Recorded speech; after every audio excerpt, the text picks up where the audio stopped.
কিন্তু আমার দুঃখ লাগে সুনীল চোপড়ার একটি বই মানুষকে ইমপ্রেস করার জন্য আমি ১২ বার পড়েছি, কিন্তু যে সূরাটা আমি প্রতিদিন নামাজে ১৭ বার পড়ি সেই সূরার একটা অর্থ, একটা আয়াত আমি কিচ্ছু বুঝি না এবং বুঝার কোনোদিন চেষ্টাও করিনি। আমি আয়নায় নিজের চেহারা আমি তাকাতে পারি না এবং আমি আমার আমার বিবেক আমাকে মনে হচ্ছে প্রতিদিন কুরে কুরে খাচ্ছে। আমার জীবনের 99% হচ্ছে রিজেকশন এবং আমার ধারণা ছিল আল্লাহ তাআলা আমাকে একটুও পছন্দ করে না, যে আমি আল্লাহর রহমত থেকে বঞ্চিত। আস্তাগফিরুল্লাহ, আল্লাহ আমাকে ভালোবাসেন না। এটাই শয়তানের সবচেয়ে বড় ফাঁদ। আমাদের মনের ভেতরে শয়তান এটা ঢুকিয়ে দেয়, আল্লাহ তোমাকে ভালোবাসতে পারে না, এবং 99% ক্ষেত্রে শয়তান এখানে সফল হয়। যে আমরা যদি বর্তমানটাকে ফোকাস করতে পারি আমাদের পৃথিবীটা বদলে যাবে, কিন্তু শয়তান আমাদের কোনোদিনও বর্তমানকে ফোকাস করতে দেয় না। এই আমাদের সারা জীবনটা হয় অতীত অথবা ভবিষ্যৎ নিয়ে আমরা নাচানাচি করি। আমার ধারণা ছিল আমি টিকিটটা কাইটে আমেরিকা যদি যেতে পারতাম তাহলে মনে হয় আমার জীবনে আর কোনো টেনশন অথবা কোনো হতাশা কিছু নাই।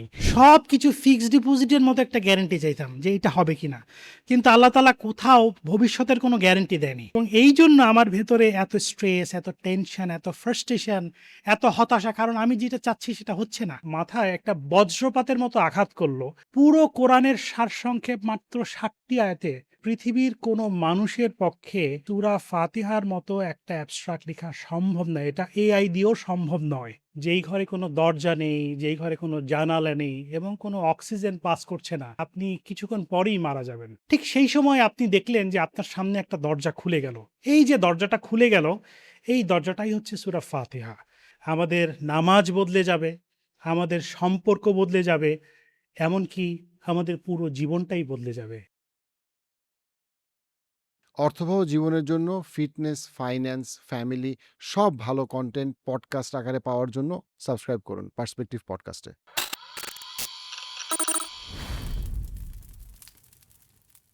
ডক্টর ফেরদৌস সালেহীন ভাই, আপনার সাথে আমরা আগে আপনার কাছ থেকে শিখছি আপনার জার্নি, আপনার পিএইচডি, ইউরোপ, আমেরিকা, অস্ট্রেলিয়া হয়ে আপনি এখন শারজা মেরিটাইম একাডেমিতে আপনি এখন হেড অফ দ্য ডিপার্টমেন্ট হিসেবে আছেন। কিন্তু আপনি কেন সূরা ফাতিহার উপর একটা বই লিখবেন বা সূরা ফাতিহার ব্যাখ্যা লিখবেন, যেটা অ্যাপারেন্টলি সাধারণত আমরা তাফসির বা ব্যাখ্যা আছে, কিন্তু সেটা তো আসলে সাধারণত আমাদের আলেমরা করেন, মাওলানারা করেন। কিন্তু সেই জায়গায় আপনার একজন মুসলমান হিসেবে কেন মনে হইলো সূরা ফাতিহা নিয়ে আপনার মানুষকে কিছু একটা জানানো দরকার, যেটা মানুষ জানে না বা বোঝে না বা রিয়েলাইজ করে না? প্রত্যেকটা মানুষের জীবনে একটা গল্প থাকে, ঠিক তেমনি আমার জীবনেও একটা গল্প আছে সূরা ফাতিহাকে নিয়ে। সেই গল্পটা আপনার সাথে আজকে শেয়ার করতে চাই। তবে এই গল্পটা জানার জন্য আমাদের একটু পেছনে যেতে হবে। পৃথিবীর ইতিহাসে এমন একটি সূরা আছে যে প্রতিটি মুসলমান প্রতিদিন অন্তত ১৭ বার তেলাওয়াত করে। এক বছরে প্রায় ৬,০০০ বারেরও বেশি। কোরআনের আর কোনো সূরা, আর কোনো আয়াত এত বেশি বার, এত নিয়মিত তেলাওয়াত করা হয় না। আর এই সূরার নাম হলো সূরা আল ফাতিহা। কিন্তু এখানে একটি প্রশ্ন আছে। প্রশ্নটি হলো, যখন আমরা সূরা ফাতিহা তেলাওয়াত করি, আমরা কি সত্যি বুঝি আমরা কি পড়ছি? নামাজে যখন আমরা সূরা ফাতিহা তেলাওয়াত করি, আমরা কিন্তু শুরু করি একটি সংলাপ। কার সাথে? সরাসরি আল্লাহ রাব্বুল আলামিনের সাথে আমাদের শুরু হয় একটি সংলাপ। মাত্র ৭টি আয়াত, কিন্তু এই ৭টি আয়াতের মধ্যে লুকিয়ে আছে আমাদের জীবন, আমাদের দর্শন, আমাদের জীবনের উদ্দেশ্য, আমাদের জীবনের পথ চলা পৃথিবী থেকে আখিরাত পর্যন্ত। সত্যিকার অর্থে সূরা ফাতিহা হলো পুরো পবিত্র কোরআনের একটি অ্যাবস্ট্রাক্ট। আমরা যদি পবিত্র কোরআনটাকে যদি একটু ডিপ অ্যানালাইসিস করি, তাহলে এর ভিতরে কি আছে? সূরা পুরো পবিত্র কোরআনে আছে ১১৪টি সূরা, ৬,২৩৬টি আয়াত, ৭৭,৪৩৯টি শব্দ, ৩,২৩,০১৫টি অক্ষর এবং ৬০৪ পাতার একটি গ্রন্থ। তো বিশাল একটি গ্রন্থ, কিন্তু তার অ্যাবস্ট্রাক্ট মাত্র ৭টি আয়াতে। ভাবা যায়? আমি যদি ভুল না করে থাকি তাহলে সময়টা ছিল ২০১৯ সাল। আমি তখন পিএইচডি করছিলাম। আমি তখন পিএইচডির একেবারে শেষ পর্যায়ে আছি মালয়েশিয়াতে। ৫০০ পাতার একটা থিসিস লিখে ফেলেছি। তো একটা ছোট অংশ বাকি ছিল। সেই ছোট অংশটা হচ্ছে অ্যাবস্ট্রাক্ট। অ্যাবস্ট্রাক্টটা হচ্ছে পুরো ৫০০ পাতার যে পিএইচডি থিসিসটা, সেটাকে ১ পাতারও কমে আপনাকে লিখে শেষ করতে হবে। তো জিনিসটা ছোট হলেও তো জিনিসটা অত সোজা ছিল না, কারণ আমি লিখছি আর কাটছি, লিখছি আর কাটছি। তো এভাবে লিখছি আর কাটছি করতে করতে ৬ মাস কেটে গেল। তো একসময় আমার পিএইচডি সুপারভাইজার আমাকে তলব করলো তলব করে আমাকে বলল যে, "Ferdous, I don't think that you are capable to finish your PhD, কারণ তুমি তোমার পিএইচডির সর্বোচ্চ সময়টা নিয়ে নিয়েছো। এখন তুমি যদি ইমিডিয়েটলি এটা যদি সাবমিট করতে না পারো, তাহলে পিএইচডি কমিটি তোমাকে আর সময় দিবে না এবং তোমার পিএইচডি আবার নতুন করে শুরু করতে হবে এবং এখানেই শেষ।" আসলে সত্যিকার অর্থে আমি সেই দিনটার কথা ভুলতে পারি না। কারণ আমি কোনোভাবেই আমার পিএইচডির অ্যাবস্ট্রাক্টটা মিলাতে পারছিলাম না। এবং আমি হতাশ, আমি completely kind of a lost. আমার কাছে মনে হচ্ছিল যে আমার পৃথিবীটা এখানেই শেষ হয়ে যাবে। তো যেকোনো একটা সময় পড়ন্ত এক বিকেলে আমি মনে, মনে ভাবছিলাম যে আমার তো মনে হয় আর পিএইচডিটা হলো না, আমাকে দেশে ফিরে যেতে হবে। তো সেই সময়ে YouTube এ স্ক্রল করতে, করতে হঠাৎ করে কাকতালীয়ভাবে সূরা ফাতিহার একটা তফসির আমার কাছে আসলো। তো আমি আনমনে এটা একটু দেখলাম। তো দেখার পর আমার কাছে বেশ একটু কৌতূহল লাগলো এবং তারপরে কেন জানি না আমি এটা নিয়ে একটু গবেষণা করলাম, একটু স্টাডি করলাম, একটু কোরআন পড়লাম এবং পড়বার সাথে, সাথে আমার মাথায় একটা বজ্রপাতের মতো আঘাত করলো। সেটা হচ্ছে যে কাজটি আমি আমার পিএইচডি থিসিসের অ্যাবস্ট্রাক্টে করতে পারিনি, সেটা সূরা আল ফাতিহা ১৪০০ বছর আগে করে ফেলেছে পুরো কোরআনের সারসংক্ষেপ মাত্র ৭টি আয়াতে। দেখুন, আমি তো একজন রিসার্চার, অনেক গবেষণা করেছি, অনেক জার্নাল লিখেছি, বই লিখেছি, অনেক বড়, বড় প্রফেসরদের সাথে কাজ করেছি।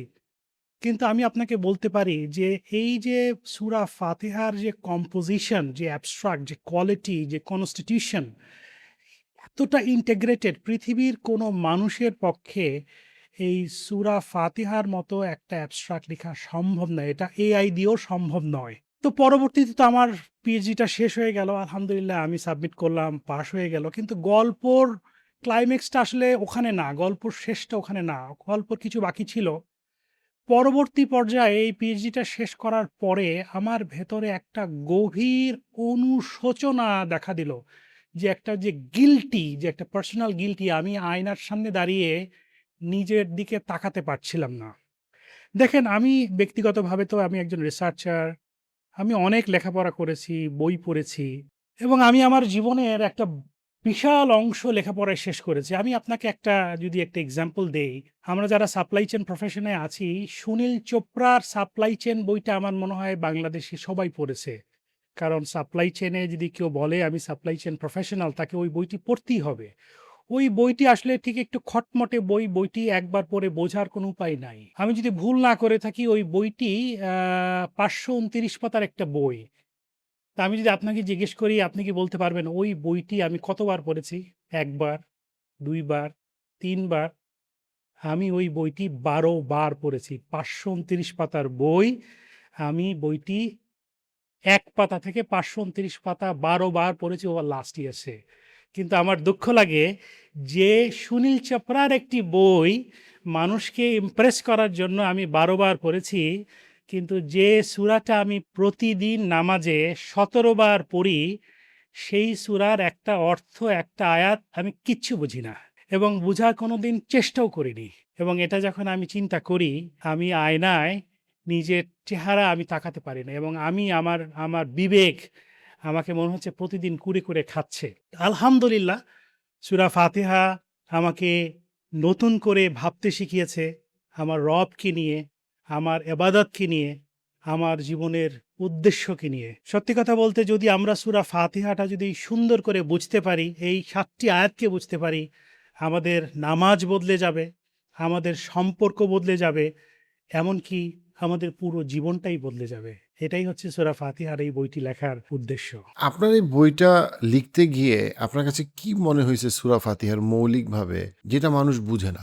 আমার মনে হয় যে সূরা ফাতিহাকে আমরা শুধু সূরা না বলে এটাকে যদি পুরো কোরআনের অ্যাবস্ট্রাক্ট হিসাবে আমরা যদি বিবেচনা করি, কারণ পুরো কোরআনটাকে যদি স্টাডি করা হয়, আপনি যা বুঝবেন সূরা ফাতিহাতে সব কিছু বলা আছে। আমাদের জীবন, দর্শন, জীবনের উদ্দেশ্য। তো সূরা ফাতিহাকে বাংলাতে পড়লে হবে না। এই সূরা ফাতিহার প্রত্যেকটি অক্ষর তার ইন্টারপ্রিটেশনটাকে বুঝতে হবে।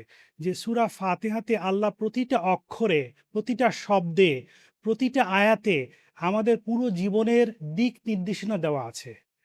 এই জিনিসটা আমাদের বুঝতে হবে। শুধু বাংলার তর্জমাটা করলে এটা সম্ভব না। এটার জন্য আমাদেরকে পুরো তফসিরটা যদি আমরা বুঝি এবং সেই তফসিরটাকে আমাদের সাথে, আমাদের জীবনের সাথে এই কন্টেম্পোরারি ওয়ার্ল্ড, ব্যবসা, বাণিজ্য, অর্থনীতি, শিক্ষা, আমাদের এই পৃথিবী এবং আখিরাত পর্যন্ত যা কিছু দরকার সবকিছু সূরা ফাতিহাতে বলা আছে। আমরা যখন সূরা ফাতিহা পড়ি ছোটবেলা থেকে আমাদেরকে মুখস্থ করাইছে সাধারণত একজন হুজুর বা বাবা বা যে মুখস্থ করাইছে আমরা তারপরে পড়তে থাকি, রাইট? সো জাস্ট পড়ি আর কি। এখন মনে করেন যে আমরা তো আসলে কখনো আমাদের জীবন, ব্যবসা, ভালো থাকা, খারাপ থাকা অথবা সেটা সাপ্লাই চেইন ম্যানেজমেন্ট হোক, সেটা আ যেকোনো প্রফেশন হোক। আমরা তো আসলে কখনো এটাকে সূরা ফাতিহার সাথে কখনো মিলাই না। এটা জাস্ট অনেকটা এরকম যে পড়তে হয়, পড়ি। তো সেই জায়গাটা থেকে আপনি আপনার প্রফেশনাল লাইফে বা পৃথিবী আপনি যতটুকু দেখছেন, আপনি ওয়েস্টে ছিলেন, ইস্টে ছিলেন, বাংলাদেশের ছেলে অরিজিনালি। আপনি কিভাবে বিষয়টাকে সমন্বয় করেন? আসেন আমরা যদি একটু বোঝার চেষ্টা করি দেখেন আমি কোনো আলেম না। আমার এই সূরা ফাতিহা অথবা কোরআনকে নিয়ে গবেষণা করার জন্য আমার প্রাতিষ্ঠানিক কোনো জ্ঞান নাই। যেহেতু আমি একজন রিসার্চার, আমি যে কোনো জিনিসকে রিসার্চ করার জন্য যে তার সায়েন্টিফিক টুলসগুলো আছে, সেই আলোকে গবেষণা করতে পারি এবং আমি গত ১ বছর শুধুমাত্র সূরা ফাতিহা নিয়ে গবেষণা করে আছি যে এর ভেতরে কি আছে এবং আমি চেষ্টা করেছি সূরা ফাতিহাকে আমার জীবনের সাথে কিভাবে এটাকে এপ্লাই করা যায়। সেটা নিয়ে আমরা প্রথমে একটু চেষ্টা করি যে সূরা ফাতিহার তফসিরটা এটা একটা ট্র্যাডিশনাল তফসির না। এই তফসিরটা হচ্ছে ইন্টারপ্রিটেশন করা হয়েছে আমার লাইফের সাথে। তো আমরা যদি একটু অন্দরমহলে ঢুকি যে সূরা ফাতিহার ভেতরে এমন কি আছে? তো আমরা যদি শুরু করি, আউযু বিল্লাহি মিনাশ শাইতানির রাজিম, বিসমিল্লাহির রহমানির রহিম। দেখুন অ্যাকর্ডিং টু দ্য ক্লাসিক্যাল স্কলারদের মতে সূরা ফাতিহার ৪ টা নাম আছে। একাধিক নাম আছে, তার মধ্যে ৪ টা প্রধান। ১ নাম্বার হচ্ছে সূরা ফাতিহা ইটসেলফ। ফাতিহা মানে হচ্ছে উন্মোচন করা অথবা পথ খুলে দেওয়া।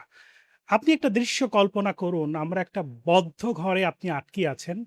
যেই ঘরে কোনো দরজা নেই, যেই ঘরে কোনো জানালা নেই এবং কোনো অক্সিজেন পাস করছে না এবং আপনি জানেন আপনি কিছুক্ষণ পরেই মারা যাবেন। ঠিক সেই সময় আপনি দেখলেন যে আপনার সামনে একটা দরজা খুলে গেল। এই যে দরজাটা খুলে গেল, এই দরজাটাই হচ্ছে সূরা ফাতিহা। যেটাকে বলা হয় কোরআনের শুরু, নামাজের শুরু, হেদায়েতের শুরু, যা মানুষকে অন্ধকার থেকে হেদায়েতের দিকে নিয়ে যায়। দ্বিতীয়ত যেটা বলা হয়েছে যে উম্মুল কোরআন মানে হচ্ছে the essence of the Quran. ৩ number হচ্ছে উম্মুল কিতাব, মাদার অফ দ্য বুক এবং ৪ নাম্বারে এবং খুব তাৎপর্যপূর্ণ যেটাকে বলা হয় আসসাবাল মাথানি। আসসাবাল মাথানি মানে হচ্ছে দি 7 অপ্টেড রিপিটেড ভার্স। সাব মানে হচ্ছে ৭, মাথানি মানে হচ্ছে যেটা বারবার পড়া হয়। পবিত্র কোরআনের আল হিজরের ৮৭ নম্বর আয়াতে বলা আছে, আমি আপনাকে দান করেছি ৬০টি বারবার পঠিত আয়াত এবং মহান কোরআন। পবিত্র কোরআনের অথবা সূরা ফাতিহা নিয়ে কোনো দ্বিমত নেই। পৃথিবীর যত মুসলিম উম্মাহ আছে কোনো দ্বিমত নেই এবং আমরা জানি পৃথিবীতে ৪ টা স্কুল অফ ল আছে।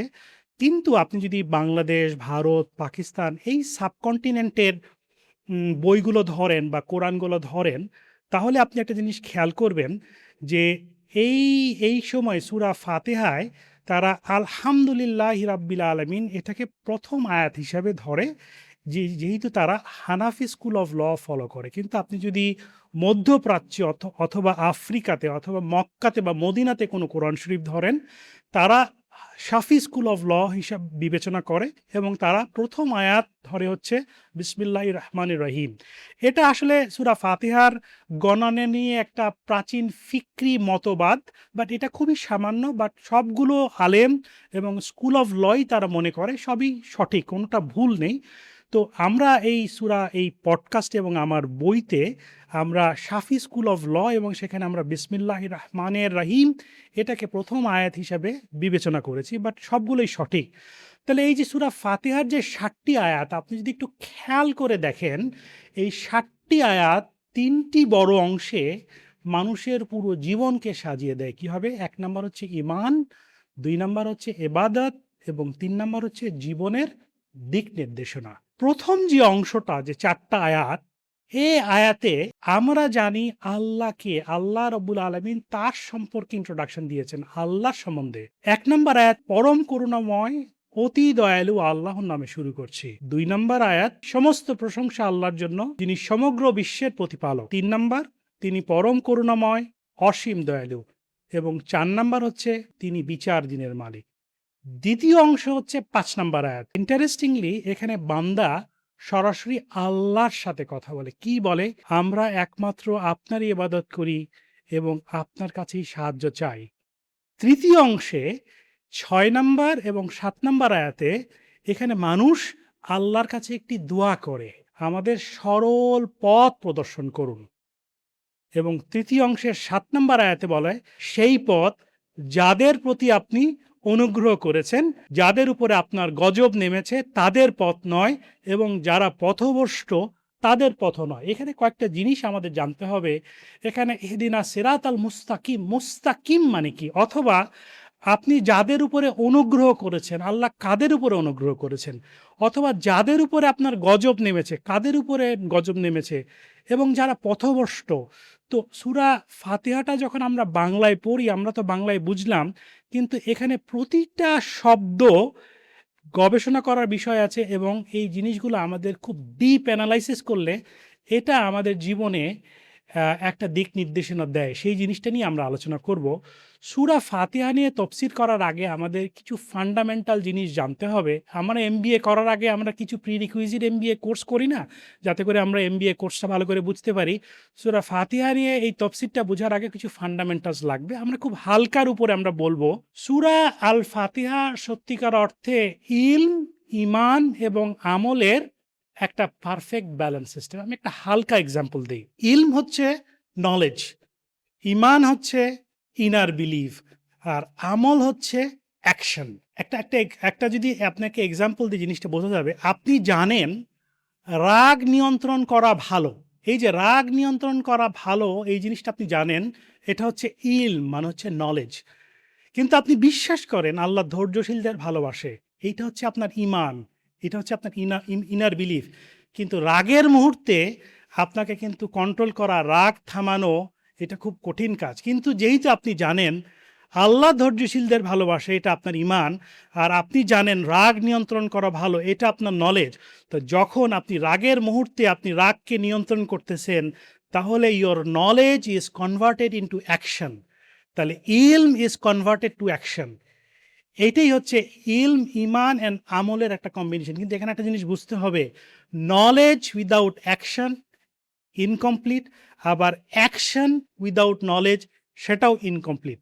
আরেকটা জিনিস আমাদের জানতে হবে, দেখেন আমাদের সবারই একটা কমপ্লেন আছে, আমারও একটা কমপ্লেন আছে, আমার স্ত্রীর, আমাদের সবার, যে আমরা ইবাদত করি কিন্তু এই ইবাদতটা কি কবুল হচ্ছে কিনা, অথবা আমরা আল্লাহর কাছে প্রার্থনা করি কিন্তু প্রার্থনাটা আল্লাহ কবুল করছেন না। বা আমাদের একটু জানা দরকার আছে যে কিভাবে ইবাদত করলে আল্লাহ সেই ইবাদতটা কবুল করবে। আল্লাহ কিন্তু কোরআনে সূরা ফাতিহাতে সেখানে এক্সপ্লেইন করে দেওয়া আছে।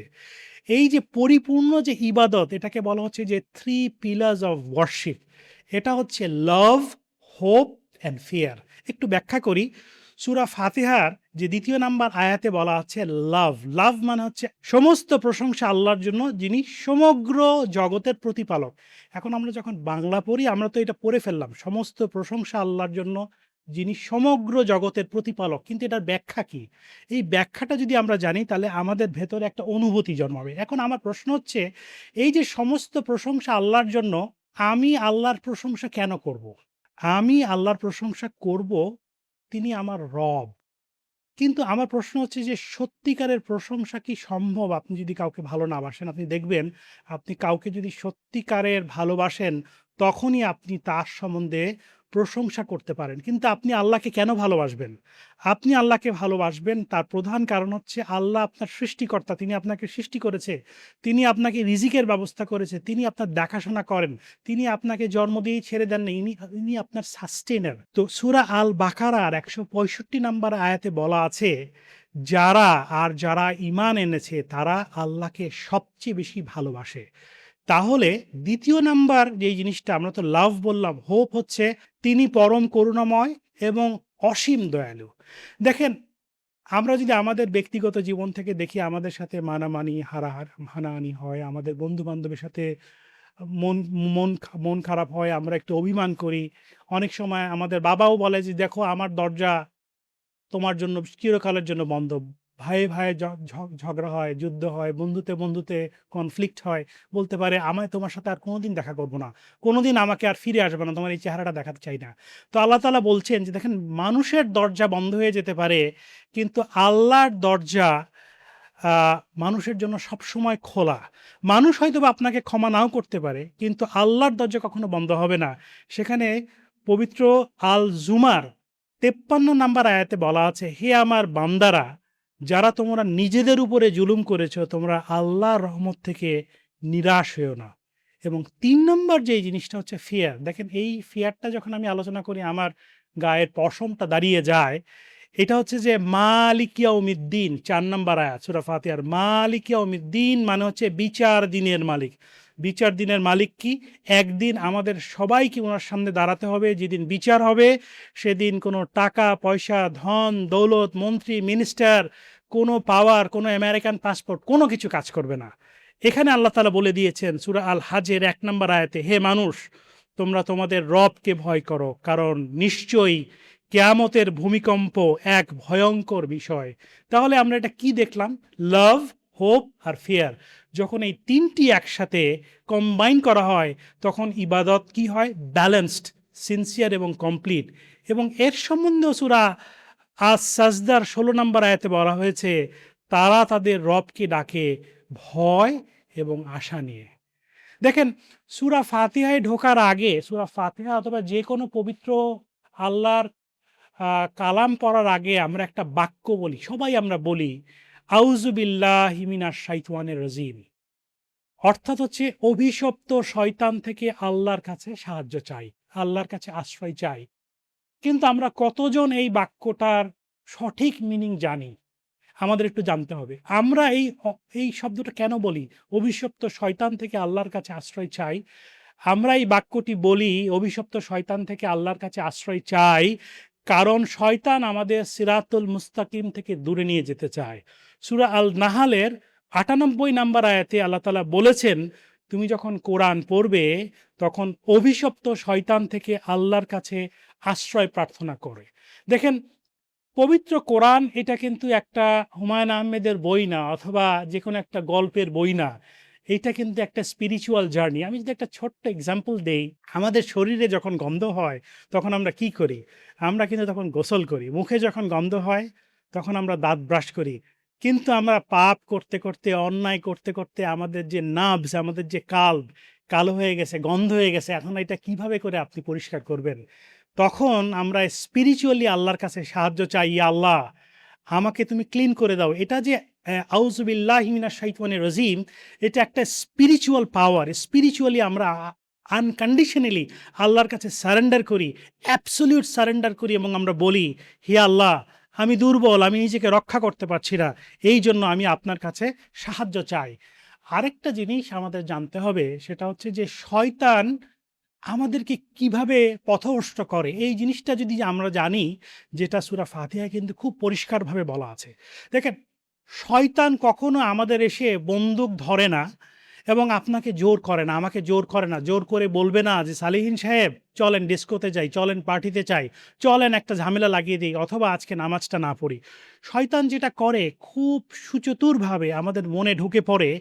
দেখেন, আমাদের মনের ভেতরে আমাদের সবারই কষ্ট আছে, দুঃখ আছে। কারো বাবা অসুস্থ, মা অসুস্থ, বাবা মারা গেছে, মা মারা গেছে, কারো হয়তোবা ডিভোর্স হয়ে গেছে, কারো হয়তোবা ব্যবসাতে ভালো করতে পারছে না, কারো হয়তোবা ডিভোর্স হয়ে গেছে, প্রেমিকার সাথে রিলেশনশিপটা ভালো যায় নাই, ডিচ করেছে, কারো হয়তোবা স্বামী পরকীয়া করে, হয়তোবা কেউ আমেরিকা যেতে চেয়েছে, সারা জীবন চেষ্টা করেছে, ভিসা পায় নাই, কেউ আমেরিকা গিয়েছে, গ্রিন কার্ড পায় নাই, কেউ গ্রিন কার্ড পেয়েছে, পাসপোর্ট হচ্ছে না, ব্যবসায় কোনো বরকত হচ্ছে না।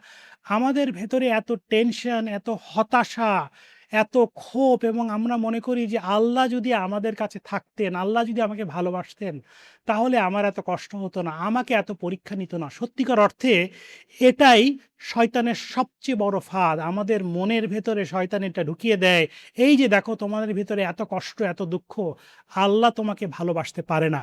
এবং 99% ক্ষেত্রে শয়তান এখানে সফল হয়। দেখেন, শয়তান আমাদেরকে আটকে রাখে, শয়তান আমাদেরকে আটকে রাখে আমাদের অতীতে অথবা আমাদের ভবিষ্যতে। অতীতের দুঃখ, কষ্ট, গ্লানি, অতীতের যত ফ্রাস্ট্রেশনগুলো আছে আমরা সবসময় কন্টিনিউয়াসলি আমরা এটা চিন্তা করি, যেহেতু আমরা কিছু করতে পারি না। অথবা ভবিষ্যতের যে ভয়, আমি যখন আমার স্ত্রীর সাথে কথা বলি, তার এত টেনশন, তার এত ফ্রাস্ট্রেশন, আমার টাকা নাই, ফিক্সড ডিপোজিট নাই, ব্যাংক ব্যালেন্স নাই, কি হবে, বাংলাদেশের তো কোনো ভবিষ্যৎ নাই, চলো আমেরিকা চলে যাই, আমেরিকা চলে গেলে স্বপ্নের পৃথিবী, তারপরে হচ্ছে গাড়ি নাই, বাড়ি নাই, মেয়েটাকে বিয়ে দিব, ব্যাংক ব্যালেন্স কি হবে, এই যে এত দুশ্চিন্তা, হয় অতীত না হলে ভবিষ্যৎ। ঠিক আছে, শয়তান জানে যে আমরা যদি বর্তমানটাকে ফোকাস করতে পারি আমাদের পৃথিবীটা বদলে যাবে, কিন্তু শয়তান আমাদের কোনোদিনও বর্তমানকে ফোকাস করতে দেয় না। এই আমাদের সারা জীবনটা হয় অতীত অথবা ভবিষ্যৎ নিয়ে আমরা নাচানাচি করি। এখানে সূরা আল আরাফের 17 নম্বর আয়াতে শয়তান বলছে, আল্লাহকে প্রমিস করছেন, আমি তাদের সামনে, তাদের পেছনে, তাদের ডানে, তাদের বামে, সব দিক থেকে এসে তাদের বিভ্রান্ত করবে, এটা আমার ওয়াদা। এবং সূরা বাকারার 268 নম্বর আয়াতে আল্লাহ তাআলা বলেছেন, কোরআনে আল্লাহ তাআলা বলেন, শয়তান তোমাদের দারিদ্র্যের ভয় দেখায়। এই দেখেন, আমরা একটা দারিদ্র্যের, আমরা যারা ব্যাংকে চাকরি করি, আমরা এই যে আমার স্ত্রী এসে বলবে বা আমাদের এসে বলবে, এই দেখো পাশের বাসার ভাবি ফ্রিজ কিনে ফেলেছে, পাশের বাসার ভাই ফ্ল্যাট কিনে ফেলেছে, তা তুমি কি করলা? এই যে আমাদের যে দারিদ্রতার ভয়, আমাদের যে আল্লাহর যে রিজিকের মালিক, এই জিনিসটা আমরা বিশ্বাস করতে পারি না।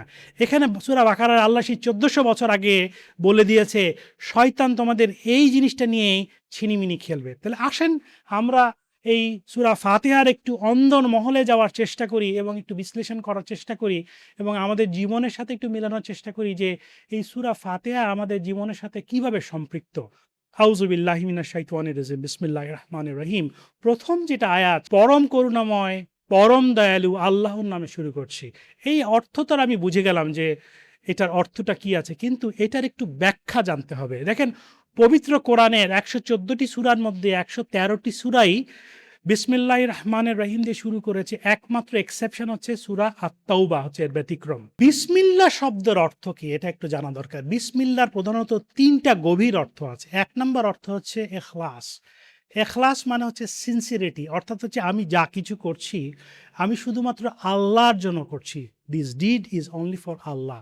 আমি চাকরি করছি, বাকরি করছি, বাজার করছি, যা কিছু আমি করছি সবকিছু শুধু আল্লাহ সন্তুষ্টির জন্য।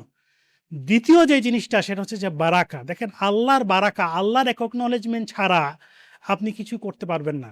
এই যে আমি একটা হাত উঠাচ্ছি, এই যে আঙ্গুল উঠাচ্ছি, অথবা এই যে আমার চোখের পাতা করছে, অথবা এই যে পা আমি দুলাচ্ছি, যা কিছু আমি করছি আল্লাহর হুকুম ছাড়া কোনো কিছু সম্ভব না। এবং তৃতীয় যে জিনিসটা সেটা হচ্ছে যে কবুল। কবুল হচ্ছে আল্লাহ যদি চান, আল্লাহ যদি এটা অ্যাকসেপ্ট করেন, তাহলেই আমি এই কাজটা করতে পারবো। আপনি কি জানেন, আমি আমার জীবনে যদি ব্যক্তিগত জীবনের সাথে বলি, আমার ধারণা ছিল আমি যা জীবনে করেছি, যা প্রতিষ্ঠিত হয়েছি, সব কিছু আমার যোগ্যতা দিয়ে, আমার শিক্ষা দিয়ে, আমার চেষ্টা দিয়ে। কিন্তু না, আল্লাহ তাআলা যতক্ষণ এই কাজটা অ্যাকসেপ্ট না করবে, ততক্ষণ পর্যন্ত কোনো কিছু, এই পৃথিবীর মানুষও যদি এক হয়ে যায়, সম্ভব না। তারপরে আমাদের যেই জিনিসটা একটু জানা দরকার সেটা হচ্ছে যে আল্লাহ নামের সিগনিফিকেন্স কি। দেখেন, আমরা তো আমাদের প্রতিটি শ্বাস, প্রতিক্ষণ আমরা আল্লাহ আল্লাহ বলি, কিন্তু আমরা কি একবার বোঝার চেষ্টা করেছি আল্লাহ মানে কি? কারণ আল্লাহ, আল্লাহর নামটা পবিত্র কোরআনে কেন ওনাকে আল্লাহ নামে ইন্ট্রোডিউস করলেন? দেখেন, আল্লাহ শুধু একটি নাম না, আল্লাহ এমন একটি নাম যার ভেতরে আছে সব কিছু। All his majesty, all his glory, all his perfection belongs to the name of Allah. সূরা আল আরাফের 180 নম্বর আয়াতে বলা আছে যে আল্লাহর 99টা সুন্দর সুন্দর নাম আছে, যাকে বলা হয় আসমাউল হুসনা। যেমন আর রহমান, পরম দয়াময়; আর রহিম, অসীম করুণাময়; আল আলিম, সর্বজ্ঞ; আস সামি, সর্বশ্রোতা; আল বাসির, সর্বদ্রষ্টা; আল গফুর, পরম ক্ষমাশীল। দেখেন, পবিত্র কোরআনে আমি যদি ভুল না করে থাকি 2600 বারেরও বেশি এসছে আল্লাহ। কিন্তু আল্লাহ আমরা যদি দেখি, according to the Arabic linguistic expert এবং আলেম, আরবিক আলেমদের মতে আল্লাহ মানের অর্থ হচ্ছে the one who is worthy of worship. তাহলে কেউ যদি সত্যিকার অর্থে ইবাদতের যোগ্য হয়, তার মধ্যে থাকতে হবে অল দ্য পারফেকশন। জান পারফেকশনসগুলো কি কি? তিনি সব জানেন, তিনি সব শোনেন, তিনি সব দেখেন, এবং তিনি অসীম রহমতশীল এবং তিনি ক্ষমাশীল। তারপরে আরেকটা জিনিস আমাদের জানতে হবে, আর রহমান এবং আর রহিমের ব্যাখ্যা কি। আমি খুব ডিটেল যাব না, আমি হালকা করে যদি একটু বোঝাতে চেষ্টা করি। আর রহমান মানে হচ্ছে ইউনিভার্সাল মার্সি।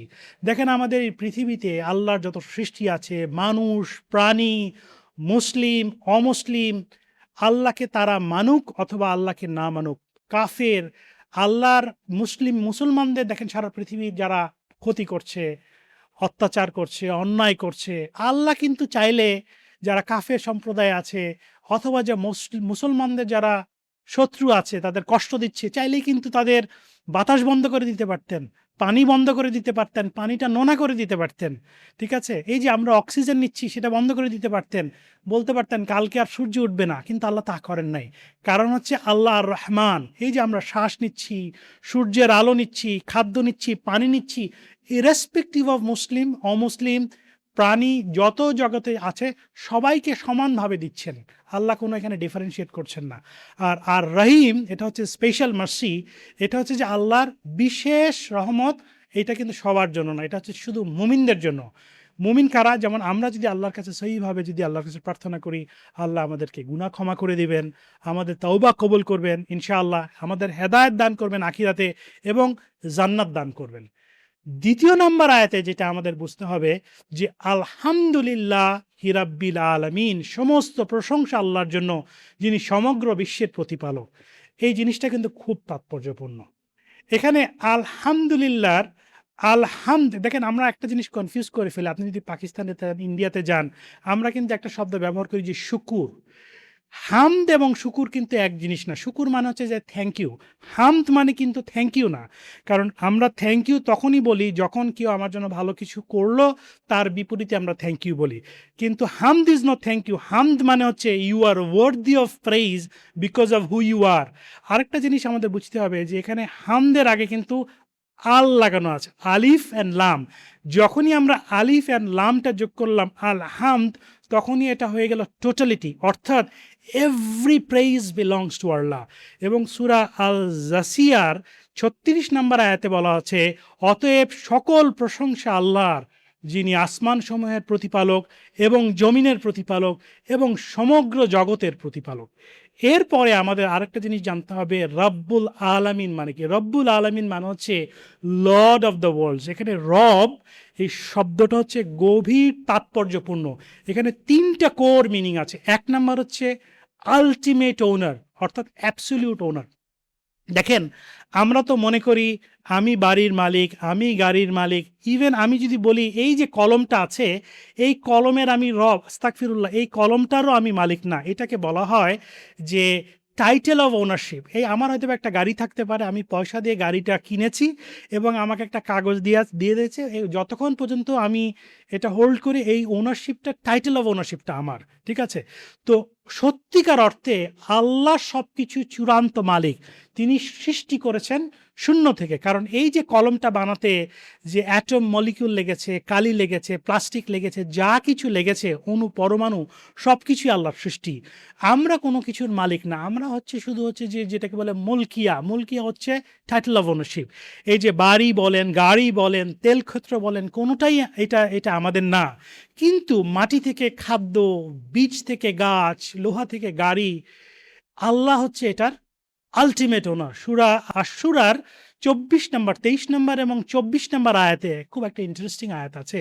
ফিরাউন মুসা আলাইহিস সালামকে জিজ্ঞেস করছে রাব্বুল আলামিন কে। ২৩ নম্বর আয়াতে সেখানে মুসা আলাইহিস সালাম বলছেন, তিনি আসমান সমূহ, জমিন এবং এদের মধ্যবর্তী সব কিছু রব, যদি তোমরা বিশ্বাসী হও।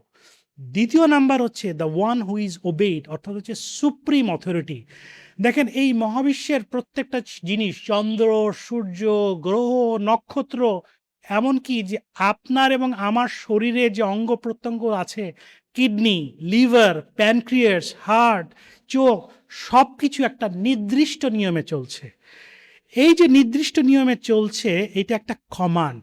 একটা চিন্তা করে দেখেন, আমরা যারা ম্যাট্রিক, ইন্টারমিডিয়েট, আন্ডার গ্র্যাজুয়েট, যারা সায়েন্সে লেখাপড়া করেছি, আমরা কিন্তু নিউটনস ল অফ মোশন পড়েছি, নিউটনস ল অফ গ্র্যাভিটি পড়েছি, ল অফ থার্মোডাইনামিক্স পড়েছি। আমার খুব হাসি পায় এবং বেশ ইন্টারেস্টিং লাগে যে বিজ্ঞানে এটাকে বলা হচ্ছে natural law. Newton's law of motion natural law, law of gravity natural law. অর্থাৎ হচ্ছে বিজ্ঞান যেখানে কোনো কিছু আবিষ্কার করতে পারে না, সেটাকে তারা বলে ন্যাচারাল ল। কিন্তু আমার প্রশ্ন হচ্ছে, পবিত্র কোরআনে কি বলা আছে? আমরা কি একবার ভেবে দেখার চেষ্টা করেছি ন্যাচারাল ল সম্বন্ধে?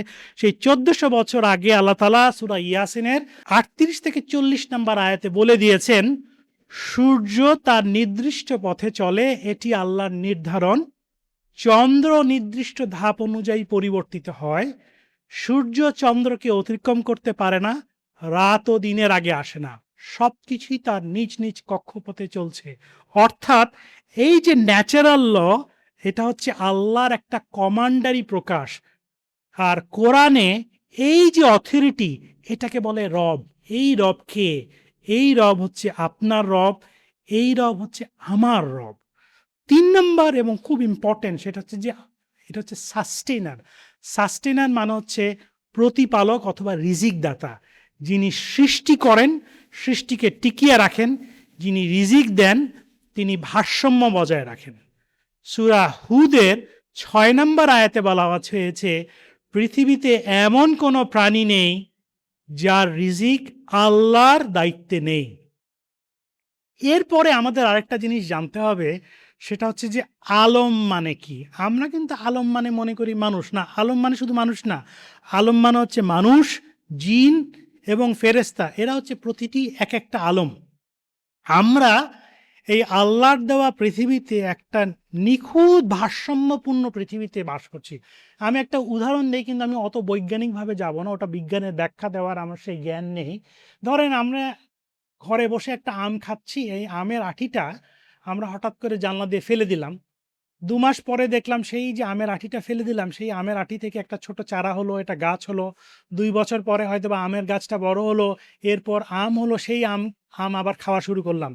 আমরা কি ভেবে দেখেছি এই যে আমের আঠি থেকে আমরা ফেলে দিলাম, এই আমের গাছ হলো, চারা হলো, এটা বড় হলো, এটাকে টিকিয়ে রাখার জন্য যে আলো, বাতাস, আবহাওয়া, তাপ দরকার, সেটা পারফেক্ট অবস্থাতে আছে। আরেকটা জিনিস আমি যদি বলি, দেখেন এই যে সূর্য এবং পৃথিবীর যে কম্বিনেশনটা আছে, তার নিজস্ব কক্ষপথে ঘুরছে।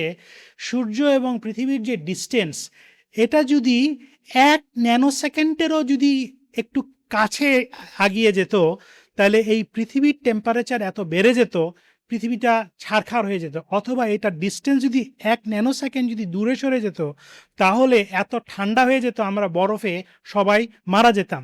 তার মানে হচ্ছে এই পৃথিবীর প্রত্যেকটা জিনিস, আল্লাহর প্রত্যেকটা সৃষ্টি, আল্লাহর প্রত্যেকটা আলম এমন একটা পারফেক্ট অবস্থানে আছে, যেখানে আর কিছু করার কোনো সুযোগ নেই। এটা কমপ্লিটলি অপটিমাইজড অবস্থানে আছে, এবং আল্লাহ তাআলা সূরা ফাতিহা এটা সেখানেই বলে দিয়েছে। 3 নম্বর আয়াতে যে জিনিসটা আমাদের জানতে হবে, যে আর রহমানের রহিম, আমরা কিন্তু অলরেডি রহমান এবং রহিম সম্বন্ধে বলেছি, আমরা ডিটেল বলবো না। তবে এই জিনিসটা আমাদের একটু জানতে হবে, যে আমার মনে হয় যে আর রহমান এমন একটি সম্মানজনক অবস্থানে আছে, যে পবিত্র কুরআনে এর থেকে বেশি আর কোনো কিছুকে সম্মান দেওয়া হয়নি। কারণ এই সূরা আর রহমান নিয়ে একটি সূরাই আছে। এবং একটা জিনিস বলে রাখা ভালো, যে সূরা আর রহমানের একটি আয়াত বারবার আসছে, 1 বার নয়, 2 বার নয়, 3 বার নয়, 31 বার আসছে। সূরা আর রহমানের 13 নম্বর যদি আয়াতটা বলি, ফাবি আইয়া আলাই রাব্বিকুমা তুকাজ্জিবান, এটার মানে কি? এটার মানে হচ্ছে, তোমরা তোমাদের রবের কোন কোন নিয়ামত অস্বীকার করবে। এখন আমার প্রশ্ন হচ্ছে, এই বাংলাটা তো আমরা বুঝে গেলাম, কিন্তু এটার মানে কি? এটার মানে কিন্তু আমাদের সূরা ফাতিহাতে বলা আছে। দেখেন, সত্যিকার অর্থে আল্লাহ জানেন আমরা ব্যক্তিগতভাবে, আমরা স্বভাবগতভাবে অনেক অকৃতজ্ঞ। আমরা যে আল্লাহর আলো, বাতাস এই সব কিছু উপভোগ করছি, একটা পর্যায়ের পরে আমরা খুব আনগ্রেটফুল, এবং আমরা এটা ভুলে যাই, এবং আমরা মনে করি এটা গ্র্যান্টেড, এবং আল্লাহ আমাদের এটা দিতে বাধ্য না, আল্লাহ আমাদের এইটা দিতে বাধ্য না। এই জন্য আল্লাহ বারবার পবিত্র আর আল আর আর রহমানে বলেছেন। আমরা যদি আর রহমানের 5টা আয়াত যদি একটু বলি, যে 1 নম্বর আয়াতে কি বলেছেন আল্লাহ? আর রহমান, পরম দয়ালু, তিনি কোরআন শিক্ষা দিয়েছেন। দেখেন, আল্লাহ কিন্তু টাকা পয়সার কথা বলেন নাই। আল্লাহ প্রথমেই বলেছেন তিনি কোরআন শিক্ষা দিয়েছেন মানুষকে, তিনি মানুষ সৃষ্টি করেছেন, তিনি মানুষকে কথা বলা শিখিয়েছেন। চন্দ্র এবং সূর্য নির্দিষ্ট নিয়মে চলে। আল্লাহ আমাদের থামিয়ে দিয়ে বলেন, দেখো, ভাবো, চারপাশের দিকে তাকাও, প্রতিটি শ্বাস, প্রতিটি সুযোগ, প্রতিটি নিয়ামত তারই রহমত। 4 নম্বর যে আয়াতটা, সেটা কিন্তু খুব পাওয়ারফুল এবং ডেডলি। সেটা হচ্ছে যে মালিক ইয়াউমিদ্দিন, the court declaration, master of the day of the judgment. এইখানে 3টি শব্দ আমাদের বুঝতে হবে, যে মালিক ইয়াউমিদ্দিন, তিনি বিচার দিনের মালিক। এখানে মালিক, ইয়াউম এবং দিন, এটার মানে কি? মালিক মানে হচ্ছে মালিক, মালিক যার পূর্ণ অধিকার আছে। ইয়াউম হচ্ছে একটা নির্দিষ্ট দিন, এবং দিন মানে হচ্ছে বিচার হবে। এটি কিন্তু একটি বাণী না, এটি কিন্তু একটা সতর্ক বার্তা, যে এমন একটা দিন আসবে, সেই দিনে হিসাব হবে, যেদিন কোনো ক্ষমতা, কোনো সম্পদ, কোনো পরিচয়, কোনো কিছুই কাজে আসবে না, কারণ সেই দিনের একমাত্র মালিক আল্লাহ। সূরা আল ইমরানের 26 নম্বর আয়াতে এটার ব্যাখ্যা আল্লাহ দিয়েছেন। বলুন, হে আল্লাহ, সকল রাজত্বের মালিক, আপনি যাকে ইচ্ছা রাজত্ব দান করেন, যার কাছ থেকে ইচ্ছা আপনি রাজত্ব কেড়ে নেন, যাকে ইচ্ছা আপনি সম্মান দান করেন, যাকে ইচ্ছা আপনি অপমান করেন। সমস্ত কল্যাণ আপনার হাতেই, নিশ্চয়ই আপনি সব কিছুর উপর ক্ষমতাবান। 5 নম্বর আয়াতটা, আমরা আপনারই ইবাদত করি এবং আপনার কাছেই সাহায্য চাই। দেখেন, সূরা ফাতিহার যে প্রথম যে অংশটা আমরা বললাম, 4টা আয়াত, সেখানে আমরা আল্লাহ সম্পর্কে বলি, তিনি আমাদের রব, তিনি দয়াময়, তিনি বিচার দিনের মালিক। এটা কিন্তু একটা ডেসক্রিপশন, আল্লাহ সম্বন্ধে আমরা বলছি। হঠাৎ করে এই ডেসক্রিপশনটা পরিবর্তন হয়ে এটা একটা ডায়ালগে পরিণত হচ্ছে। জিনিসটা কিন্তু খুব ইন্টারেস্টিং। এটা একটু এই জন্য আমাদের একটু বোঝা দরকার আছে। এখানে আমরা একটা শব্দ বলি, ইয়া কানাবুদু। ইয়া কানাবুদু, হে আল্লাহ, আপনি আমাদের রব এবং তাই আমরা আপনার ইবাদত করি। এটা কিন্তু একটা কমিটমেন্ট। আবার এই যে ইয়া কানাবুদুর মধ্যে যে না বুধু শব্দটা বললাম, না বুধু মানে হচ্ছে যে কমপ্লিট সাবমিশন, অর্থাৎ আমরা আমাদের পুরো জীবনকে আল্লাহর কাছে সারেন্ডার করে দিচ্ছি। আবার ওয়া ইয়া কানাস্তাইন, আমরা আপনার কাছে সাহায্য চাই। কেন আপনার কাছে সাহায্য চাই? কারণ আমরা অসহায়, আমরা দুর্বল, আমরা নিজেদেরকে কন্ট্রোল করতে পারি না। ইয়া আল্লাহ, আমরা ভালো হতে চাই, আমরা সিরাতুল মুস্তাকিমের পথে যেতে চাই, কিন্তু আপনি যদি আমাদের সাহায্য না করেন, তাহলে আমরা পারবো না। 6 নম্বর আয়াতে হে আল্লাহ, আমাদেরকে সরল পথ দেখান, guide us to the straight path. এখানে আল্লাহ স্বয়ং নিজে বলে দিচ্ছেন আল্লাহর কাছে কিভাবে প্রার্থনা করতে হবে, আল্লাহর কাছে কিভাবে চাইতে হবে, যাতে আল্লাহ কবুল করে দিবেন। আল্লাহ কিন্তু একটা টেমপ্লেট দিয়ে দিয়েছেন। এখন দেখেন, প্রথম ধাপে সূরা ফাতিহায় আমরা কি বললাম? আল্লাহর প্রশংসা করলাম। আগে আমরা আল্লাহকে চিনলাম, তার গুণাবলী স্মরণ করলাম, তাকে মহিমান্বিত করলাম, তাকে গ্লোরিফাই করলাম। তাই আমরা কি বলি? ইয়া রহমান, ইয়া গাফুর, ইয়া রাজ্জাক, ইয়া ওয়াহাব, ইয়া ওয়াদুদ। এবং দ্বিতীয় ধাপে আমরা কি বলি? আমাদের যে নিজের দুর্বলতা, নিজের যে অক্ষমতা, সেটা আমরা স্বীকার করলাম। ওয়া ইয়া কানাস্তাইন, হে আল্লাহ, আমরা সাহায্য চাই। অর্থাৎ আমরা সেলফ সাফিসিয়েন্ট নই, আমরা আপনার উপর নির্ভরশীল। দেখেন, আমি এখানে একটা জিনিস রেফারেন্স টানতে চাই। আমাদের মুসা আলাইহিস সালাম যখন সম্পূর্ণ অসহায় ছিলেন, সম্পূর্ণ বিপদগ্রস্ত ছিলেন, উনি আল্লাহর কাছে একটা প্রার্থনা করছিলেন, এবং প্রার্থনা করার পরই আল্লাহ তাআলা এটা কবুল করছিলেন। কি দোয়া করছিলেন আমাদের মনে আছে? সূরা আল কাসাসের 24 নম্বর আয়াতে বলা হয়েছে, হে আমার রব, আপনি আমার জন্য যে কল্যাণ নির্ধারিত করে রেখেছেন, আমি তার মুখাপেক্ষী এবং আমি ফকির হয়ে বেশি আছি। অর্থাৎ আল্লাহর কাছে যখন আমাদের চাইতে হবে, আমাদের বিনয়ের সাথে একেবারে ফকিরের বেশে আল্লাহর কাছে চাইতে হবে, এবং আমরা কমপ্লিটলি হেল্পলেস। আরেকটা জিনিস দেখেন, এই যে আমরা যে বলছি যে ইহদিনা সিরাতাল মুস্তাকিম, মুস্তাকিমের যে যে যে রাইট পাথ, এই রাইট পাথটা পেতে গেলে কিন্তু আপনাকে হেদায়েত প্রাপ্ত হইতে হবে। এখন এখানে কোরআনে সূরা ফাতিহাতেও কিন্তু বলে দিছে আপনি মুস্তাকিমের পথটা কোথা থেকে পাবেন। আমি ছোট্ট করে একটু বলি। হেদায়েতের 4টা লেয়ার আছে, লেভেল 1, লেভেল 2, লেভেল 3, লেভেল 4, যেটা আমরা ফলো করলে মুস্তাকিমের পথটা ধরতে পারবো। লেভেল 1-এ কিন্তু আল্লাহ তাআলা কোথাও কিন্তু আমাদের এই যে নামাজ কালাম, এই যে আমাদের এখন আমরা যেটা বলি দাড়ি রাখা, বোরখা পরা, এখানে কিছু বলে নাই। লেভেল 1-এর প্রথমে যেটা বলা হয়েছে যে আমাদের বিবেক, আমাদের চিন্তা শক্তি, আমাদের বোঝার ক্ষমতা, আমাদের মরাল কম্পাস, আমাদের কনসাসনেস, আমাদের ইন্টেলেকচুয়াল এবিলিটি, আমাদের কম্প্রিহেনশন, এটাকে ক্যালিব্রেট করা। অর্থাৎ মানে হচ্ছে যে রাইট অ্যান্ড রংকে ডিফারেন্সিয়েট করতে হবে। কেন ঘুষ খাবো, কেন খাবো না, এটাকে ডিফারেন্সিয়েট করতে হবে। সত্যের সাথে মিথ্যাকে মিশানো যাবে না। আমাদের যে মরাল ক্যাম্পাস, এটা হচ্ছে হেদায়েতের প্রথম ধাপ। দ্বিতীয় ধাপে আল্লাহর পক্ষ থেকে যে মানুষের জন্য সরাসরি যেটা নির্দেশনা, দেখেন আমরা উই আর ব্লেসড, কারণ আমাদের প্যারা নবী হযরত মুহাম্মদ মুস্তাফা সাল্লাল্লাহু আলাইহি ওয়াসাল্লাম আমাদের নবী, এবং আমরা পিস বি আপন হিম, এবং আমাদের জন্য আল্লাহ তাআলা প্রেরিত কোরআন পাঠিয়েছেন, যেটা কিন্তু সত্যিকার অর্থে স্ট্যান্ডার্ড অপারেটিং প্রসিজার্স। আমরা কি করি মাল্টিন্যাশনাল কোম্পানিতে, লোকাল কোম্পানিতে আমরা এসওপি করি না প্রত্যেকটা কাজ করার জন্য, কিন্তু আমাদের জীবন ধারণের জন্য, জীবন চালানোর জন্য স্ট্যান্ডার্ড অপারেটিং কোরআন আল্লাহ তাআলা কোরআন শরীফ দিয়েছেন। সেটাকে আমরা যেটাকে বলি যে ডিভাইন ইনস্ট্রাকশন ফর ম্যানকাইন্ড। তৃতীয় নম্বরে যেটাকে আমাদের লাগবে সেটা হচ্ছে যে সম্পূর্ণভাবে আত্মসমর্পণ, আল্লাহর বিশেষ অনুগ্রহ। আমরা যতক্ষণ না পর্যন্ত আল্লাহর কাছে কমপ্লিট সাবমিশন না করব, কমপ্লিট সারেন্ডার না করব ওনার কাছে আত্মসমর্পণ, আল্লাহর হেদায়েত কখনই আসবে না। এবং 4 নম্বরে যেটা লাস্ট ডেস্টিনেশন, যেটা হচ্ছে জান্নাত। দেখেন আমরা আল্লাহর কাছে শুধু একটি পথ চাইবো না, আমরা চাইবো একটি জীবন, একটি দিক নির্দেশনা, একটি গন্তব্য যা আমাদের পৌঁছে দেবে জান্নাত পর্যন্ত। যাদের উপরে আপনি অনুগ্রহ করেছেন তাদের পথ, এটা তো বাংলাটা তো বুঝে গেলাম, কিন্তু আমার মনে প্রশ্ন এসছে, যাদের উপরে অনুগ্রহ করেছেন আল্লাহ তাআলা কাদের উপরে অনুগ্রহ করেছে? সূরা ফাতিহা এটাতে বলা আছে, কোরআনে বলা আছে। সূরা আন-নিসার ৬৯ নম্বর আয়াতে বলা হচ্ছে আল্লাহ অনুগ্রহ করেছেন তাদের, তারা কারা?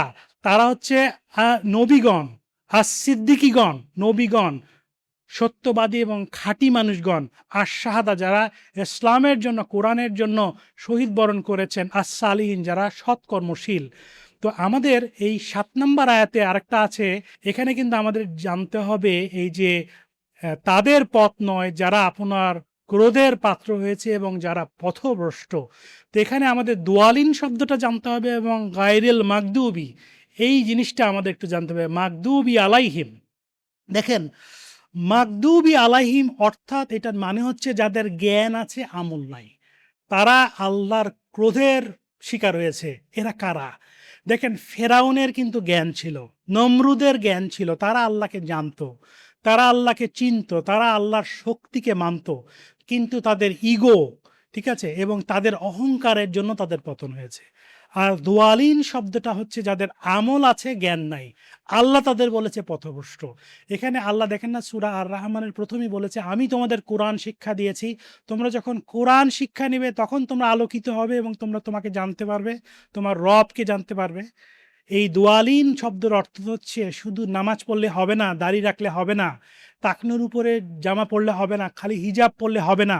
আল্লাহ তাআলা বলছে আল্লাহ তাআলাকে জানতে গেলে আগে জ্ঞান লাগবে, জ্ঞান করার পর আমল। এবং যারা এই যে আমল করছে কিন্তু জ্ঞান নাই, আল্লাহ তাদেরকে বলেছে পথভ্রষ্ট। এবং আমাদের সমাজে সবাই না, দেখবেন যে খুব এলোমেলো ফাতোয়া আমরা চারিদিকে দেখি, বিভিন্নভাবে মানুষ ফাতোয়া দেওয়ার চেষ্টা করে। তো আপনি যখন জ্ঞান ছাড়া যখন আপনি আমল করবেন তখনই এটার পরিমাণটা খুব বেড়ে যায়। তো এটাই হচ্ছে আমার খুব ক্ষুদ্র জ্ঞানে, ক্ষুদ্র চেষ্টায় আমি চেষ্টা করেছি এই যে 7টি আয়াতকে আমার জীবনের সাথে ইন্টারপ্রেট করার জন্য। একটা জিনিস যেটা আমার কাছে মনে হইলো আর কি, যে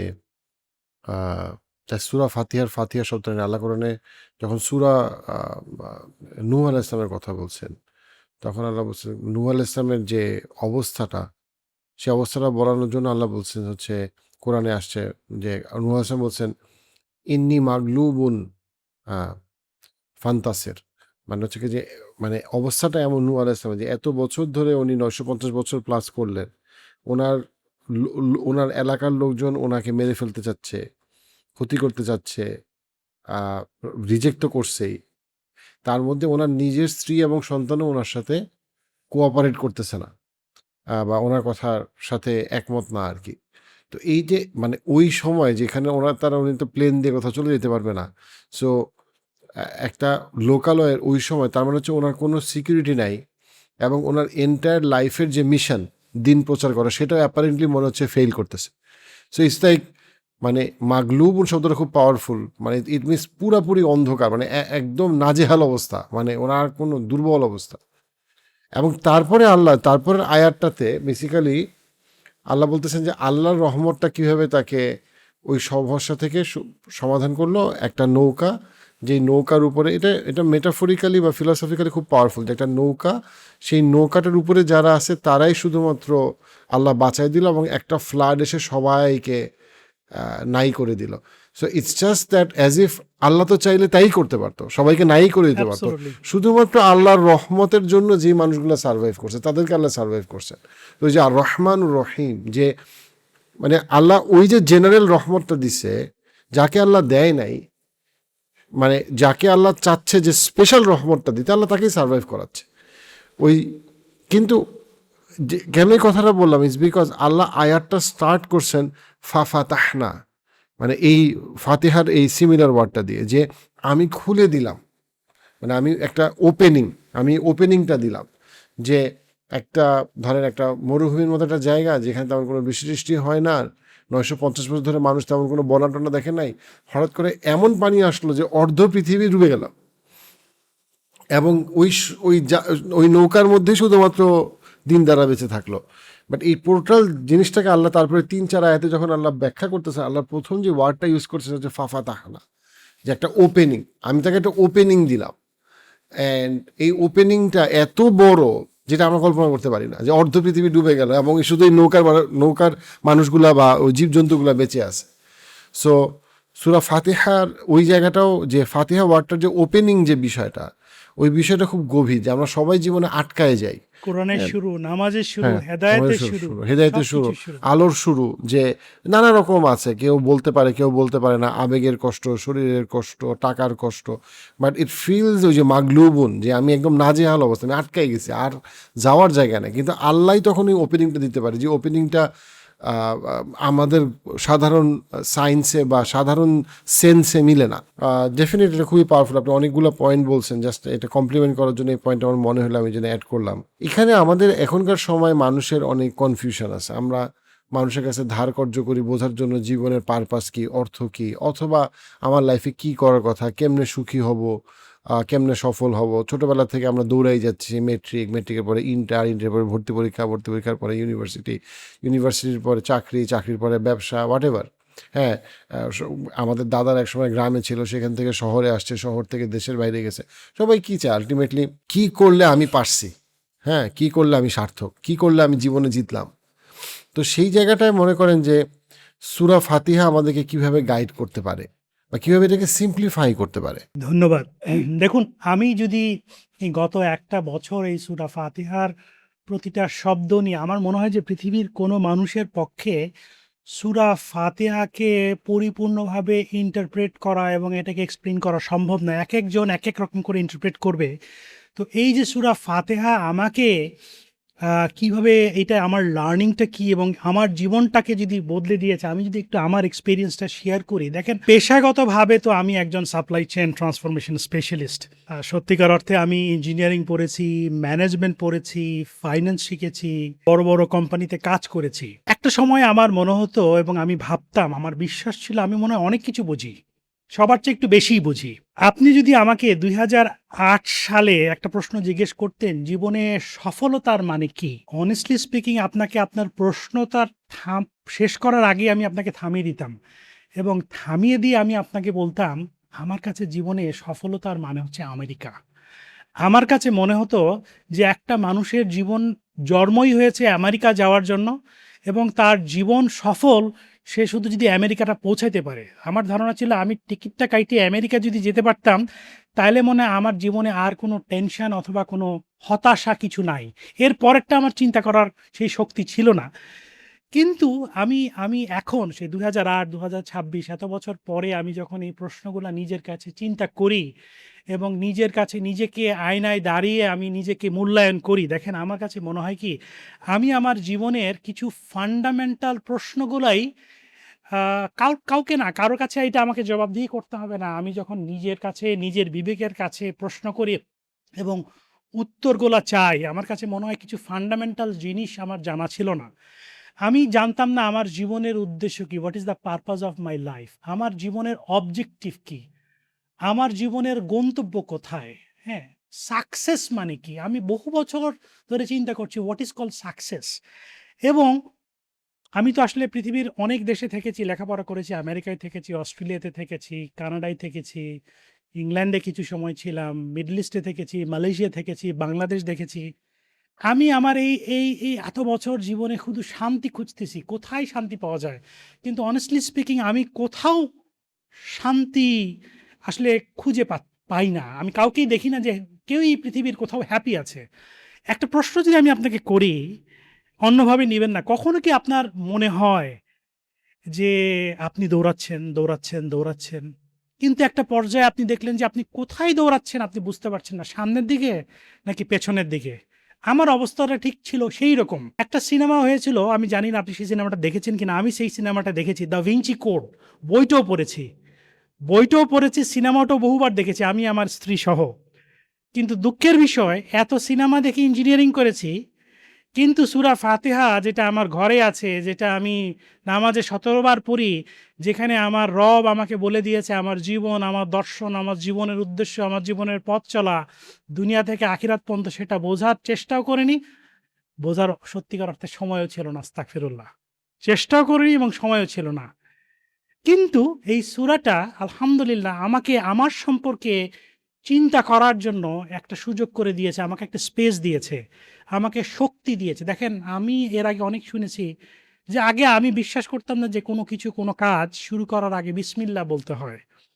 আমি চিন্তা করতাম, আমি এত লেখাপড়া করেছি, আমি বিসমিল্লাহ কেন বলবো? আমি তো আমার যোগ্যতা দিয়ে, আমি মেরিট দিয়ে করব সব কিছু।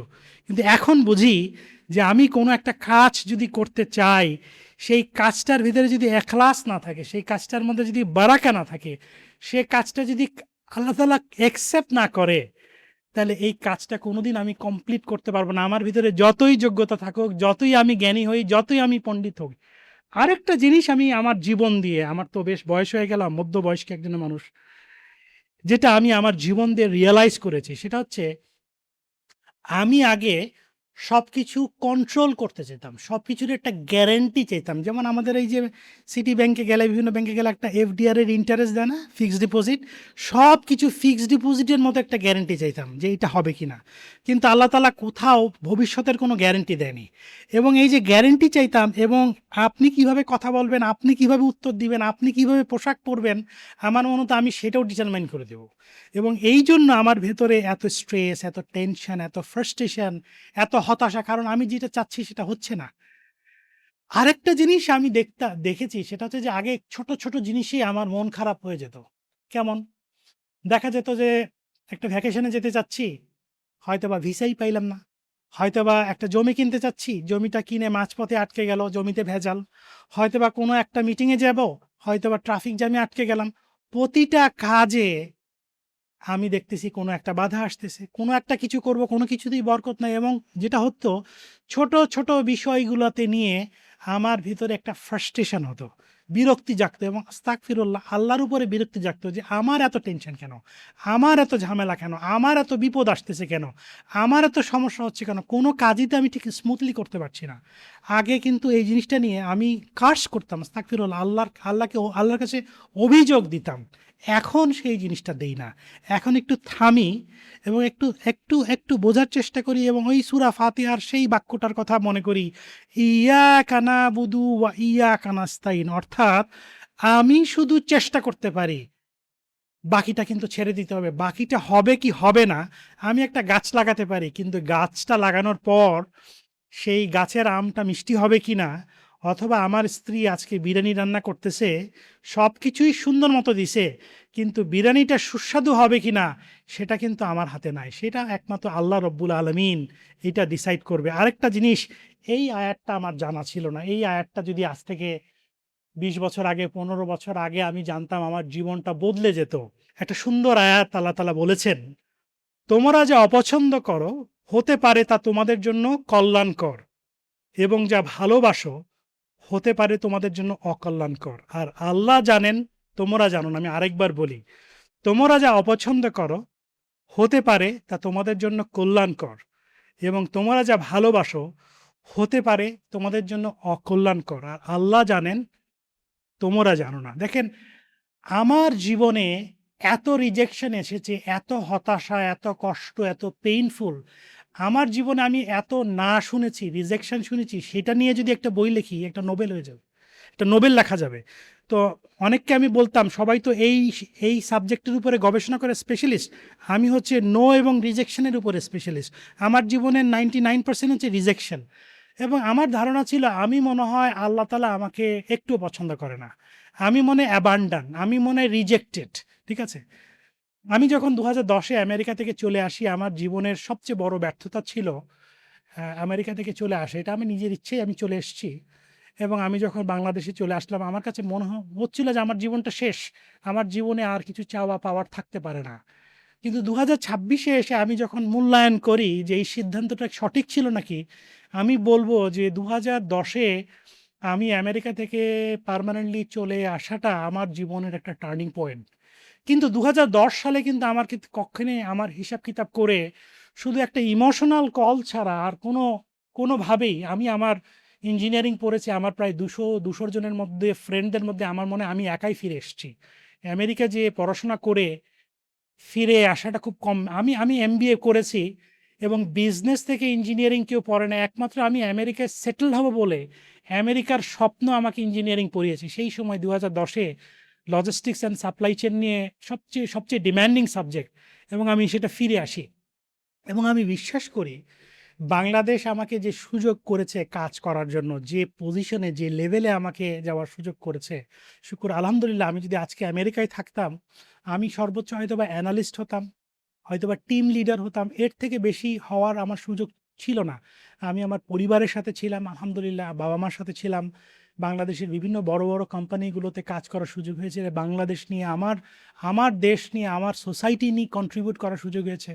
তো আমি আমার জীবনে অনেক কিছু দেখেছি যেটা 10 বছর আগে আমার কাছে মনে হয়েছিল যে এটাই মনে হয় সঠিক। 10 বছর পরে আমার কাছে মনে হয়েছে যে আল্লাহ তাআলা ওই জিনিসটা আমাকে দেয়নি, এটা আল্লাহ তাআলার সবচেয়ে বড় রহমত, সবচেয়ে বড় নিয়ামত। তো যেই জিনিসটা, এই যে সূরা বাকারার এই যে 216 নম্বর আয়াত আমাকে যেটা বারবার শেখায়, সেটা হচ্ছে, আমি সব জানি না, সব কিছু বোঝার ক্ষমতাও আমার নেই, সব কিছু নিয়ন্ত্রণ করার ক্ষমতা নেই, কারণ ভবিষ্যৎ সম্বন্ধে আমি জানি না। যেটা আল্লাহ জানেন সেটা আমি জানি না। সো আল্লাহ তাআলা সূরা বাকারার এই আয়াতটা আমি যতবার পড়ি, আমার মনে হয় আমার সম্বন্ধে বারবার আহ, বারবার নিজেকে আবিষ্কার করি। আরেকটা জিনিস, সেটা হচ্ছে যে, আপনি তো একটা প্রশ্ন জিজ্ঞেস করতে পারেন, আমাকে অনেকে আমার বন্ধুরা হাসাহাসি করে বলে, তাহলে তো বেশ ভালো, সূরা একটা ফাতিহা তফসির করে তুমি তো জীবনের সব কিছু বাজিমাত করে দিছো, তাহলে তো তোমার জীবনে আর কোনো টেনশন নেই, আর হতাশা নেই, আর কোনো ভুল নাই, সবই 100-তে 100। না, আমার জীবনে এখন এমন না যে সব কিছু ঠিক হয়ে গেছে, সব কিছু আগের মতো আছে। এখনও আমি আমার স্ত্রীর সাথে চিৎকার করি, বাবা মার সাথে চিৎকার করি, এখনও টেনশন হয়, এখনও ভুল হয়, হয়তো বা 99টা কাজই ভুল হয়। কিন্তু প্রথমবারের মতো আমার কাছে মনে হচ্ছে যে না, আমি আর হারিয়ে যাচ্ছি না। আগে আমার কাছে মনে হতো যে আমি আল্লাহর রহমত থেকে বঞ্চিত, আস্তাগফিরুল্লাহ, আল্লাহ আমাকে ভালোবাসেন না। আমার কাছে মনে হচ্ছে, এই যে দেখেন, আমি এই যে বসে আছি, আমার শ্বাস নিচ্ছি, আমার লাং কাজ করছে, আমার ফুসফুস কাজ করছে, আমার কিডনি ফাংশন করছে, আমি চোখ দিয়ে দেখছি, আল্লাহ আমাকে বাঁচিয়ে রেখেছেন। আমি কোনোদিন এভাবে চিন্তা করিনি, এই যে আমার গত 40টা বছর বা 42টা বছরে, 45টা বছরে আমার জীবনে এমন কোনো দিন রাত যায় নাই যে রাতে থাকার কোনো জায়গা ছিল না, অথবা এমন কোনো বেলা যায়নি যেখানে আল্লাহ তাআলা আমাকে আহারের ব্যবস্থা করেনি। আল্লাহ তাআলা আমাকে ভালো পোশাকের ব্যবস্থা করেছেন, আহারের ব্যবস্থা করেছেন, সম্মানের ব্যবস্থা করেছেন, রিজিকের ব্যবস্থা করেছেন, চিকিৎসার ব্যবস্থা করেছেন, আলো দিয়েছেন, বাতাস দিয়েছেন, পানি দিয়েছেন, বাবা মা দিয়েছেন, স্ত্রী কন্যা দিয়েছেন। এটাই কি আমার জন্য পরিপূর্ণ নয়? এইভাবে করে আমার আমার আমি কখনো চিন্তা করিনি। আমার কাছে মনে হতো সবসময়, আরো চাই, আরো চাই। কিন্তু এই চাওয়াটা যে রিয়ালিস্টিক কিনা, বা আল্লাহ আমাকে যেগুলো দিয়েছেন সেটা যে কতগুলো নিয়ামত দিয়েছেন যে আরো অনেক মানুষকে দেননি, সেটা নিয়ে আমি কখনো গ্রেটফুল ছিলাম না। এবং আমার বারবারই একটা আয়াতের কথা মনে হয়, যে সূরা আর রহমানের, যেখানে আল্লাহ বারবার থামিয়ে দিয়ে আমাদের বলছেন যে দেখো, ভাবো, চারিদিকে তাকাও, প্রতিটি শ্বাস, প্রতিটি সুযোগ, প্রতিটি নিয়ামত সবই আল্লাহর রহমত। এবং আমি এখন এই সূরা ফাতিহাটা পড়বার পর, এটাকে রিসার্চ করার পর আমি ফিল করছি আমি আর হারিয়ে যাচ্ছি না। নিজেকে আর অ্যাবান্ডন মনে হয় না। যদি হারিয়েও যাই, আমি জানি আমাকে কোথায় ফিরে আসতে হবে। আপনি আরেকটা খুব ইন্টারেস্টিং কথা বলেছেন, এই যে বর্তমান সমাজ, যে আমাদের যারা ছেলেমেয়েরা বিদেশে লেখাপড়া করছে, সেকেন্ড জেনারেশন, থার্ড জেনারেশন, যারা আমেরিকায় আছে, অস্ট্রেলিয়াতে আছে, যারা বড় হচ্ছে, যে আমরা আসলে উই রিয়েলি ডোন্ট নো যে আমাদের জীবনের উদ্দেশ্যটা কি, আমাদের জীবনের পারপাসটা কি, অথবা আমাদের সেই সময়টা হয় নাই। দেখেন, আমি আমি স্বীকার করি আমাদের জীবনের একটা উদ্দেশ্য থাকে। আমরা ওই যে ছোটবেলায় লিখেছি না, মেট্রিকে আমার একটা রচনা এসেছিল, what is the objective of your life. তখন আমরা লিখেছি ডাক্তার হব, ইঞ্জিনিয়ার হব। আমাদের জীবনের উদ্দেশ্য, দুটো উদ্দেশ্য, একটা শর্ট টার্ম, একটা লং টার্ম। শর্ট টার্মে আমাদের দুনিয়াতে আমাদের এডুকেশন, জব, মানি, ফ্যামিলি, টাকা পয়সা, ধন দৌলত, আমেরিকান পাসপোর্ট, বিয়ে শাদী, এগুলো এগুলো আমি কোনো দোষের কিছু দেখছি না, এগুলো সব ঠিক আছে। কিন্তু আমরা যদি বিশ্বাস করি আমি একজন মুসলমান, আমি যদি বিশ্বাস করি, আমি যদি দাবি করি আমি কোরআনকে যদি বিশ্বাস করি, তাহলে কিন্তু আপনাকে সূরা ফাতিহাকে বিশ্বাস করতে হবে। এবং আপনি যদি বলেন আপনি সূরা ফাতিহাকে বিশ্বাস করেন এবং সূরা ফাতিহাকে মানেন, তাহলে সূরা ফাতিহার প্রত্যেকটা আয়াতের একটা শব্দকেও আপনি অবিশ্বাস করলে হবে না। তাহলে সূরা ফাতিহার যে 4 নম্বর আয়াতে বলা আছে যে মালিক ইয়াউমিদ্দিন, master of the day of the judgment, আমি বিচার দিনের মালিক, একদিন বিচার হবে, সেই বিচারে আমার সামনে দাঁড়াতে হবে, সেদিন কোনো ক্ষমতা, কোনো সম্পদ, কোনো পরিচয়, কোনো কিছুই কাজে আসবে না। তাহলে কিন্তু আপনাকে মানতে হবে সেই দিনের একমাত্র মালিক আল্লাহ, এবং আল্লাহর কাছে দাঁড়াতে হবে। তাহলে আমার পারপাস অফ লাইফটা কি হওয়া উচিত একজন মুসলমান হিসাবে? একজন মুসলমান যে কোরআনকে বিশ্বাস করে, সূরা ফাতিহাকে বিশ্বাস করে, মাই পারপাস অফ লাইফ, আমার না, আমার, আপনার, প্রত্যেকটা মুসলমানের পারপাস অফ লাইফ হওয়া উচিত prepare for the day of the judgement, মানে আমাদেরকে এই পৃথিবীতে বিচার দিনের জন্য নিজেকে প্রস্তুত করতে হবে। এবং এই দুনিয়াটা হচ্ছে এই প্রস্তুতের ক্ষেত্র, এক্সাম ফিল্ড, এবং সে পরীক্ষায় পৌঁছাইতে পারলেই আমি জান্নাতে পৌঁছাতে পারবো। এবং আমার অবজেক্টিভ কি? আমাদের সবারই তো পারপাস হচ্ছে জান্নাতে যাওয়া, কিন্তু আমাদের অবজেক্টিভ হচ্ছে জান্নাতে যাব কিভাবে করে, how to find the path. আপনাকে সিরাতুল মুস্তাকিমের পথটা খুঁজে বের করতে হবে, যেটা আপনাকে নিয়ে যাবে জান্নাতে। এখন আমি যদি নিজেকে একটু বিশ্লেষণ করি, নিজেকে একটু ক্রিটিসাইজ করি, সেলফ ক্রিটিসাইজ, আপনি যদি আমাকে যদি বলেন যে আমার আইডল কার, আমার লাইফে আইডল কার, দেখেন আমি তো অনেক বই পড়েছি আমার জীবনে। আমার আমার বাবা যেহেতু বই বই পড়তেন, আমাদের একটা লাইব্রেরি ছিল, আমি সেই 10 বছর বয়স থেকে বই পড়েছি। আমার আইডল হচ্ছে পিটার ড্রুকার, আমি পিটার ড্রুকারের প্রায় সব বই পড়েছি। আমার আইডল হচ্ছে টনি রবিনসন, আমার আইডল হচ্ছে রবার্ট কাওয়াসাকি। সেই যে আমি সবসময় গর্ব করতাম, আমি বই পড়েছি রিচ ড্যাড পোর ড্যাড অথবা ডেল কার্নেগির বই।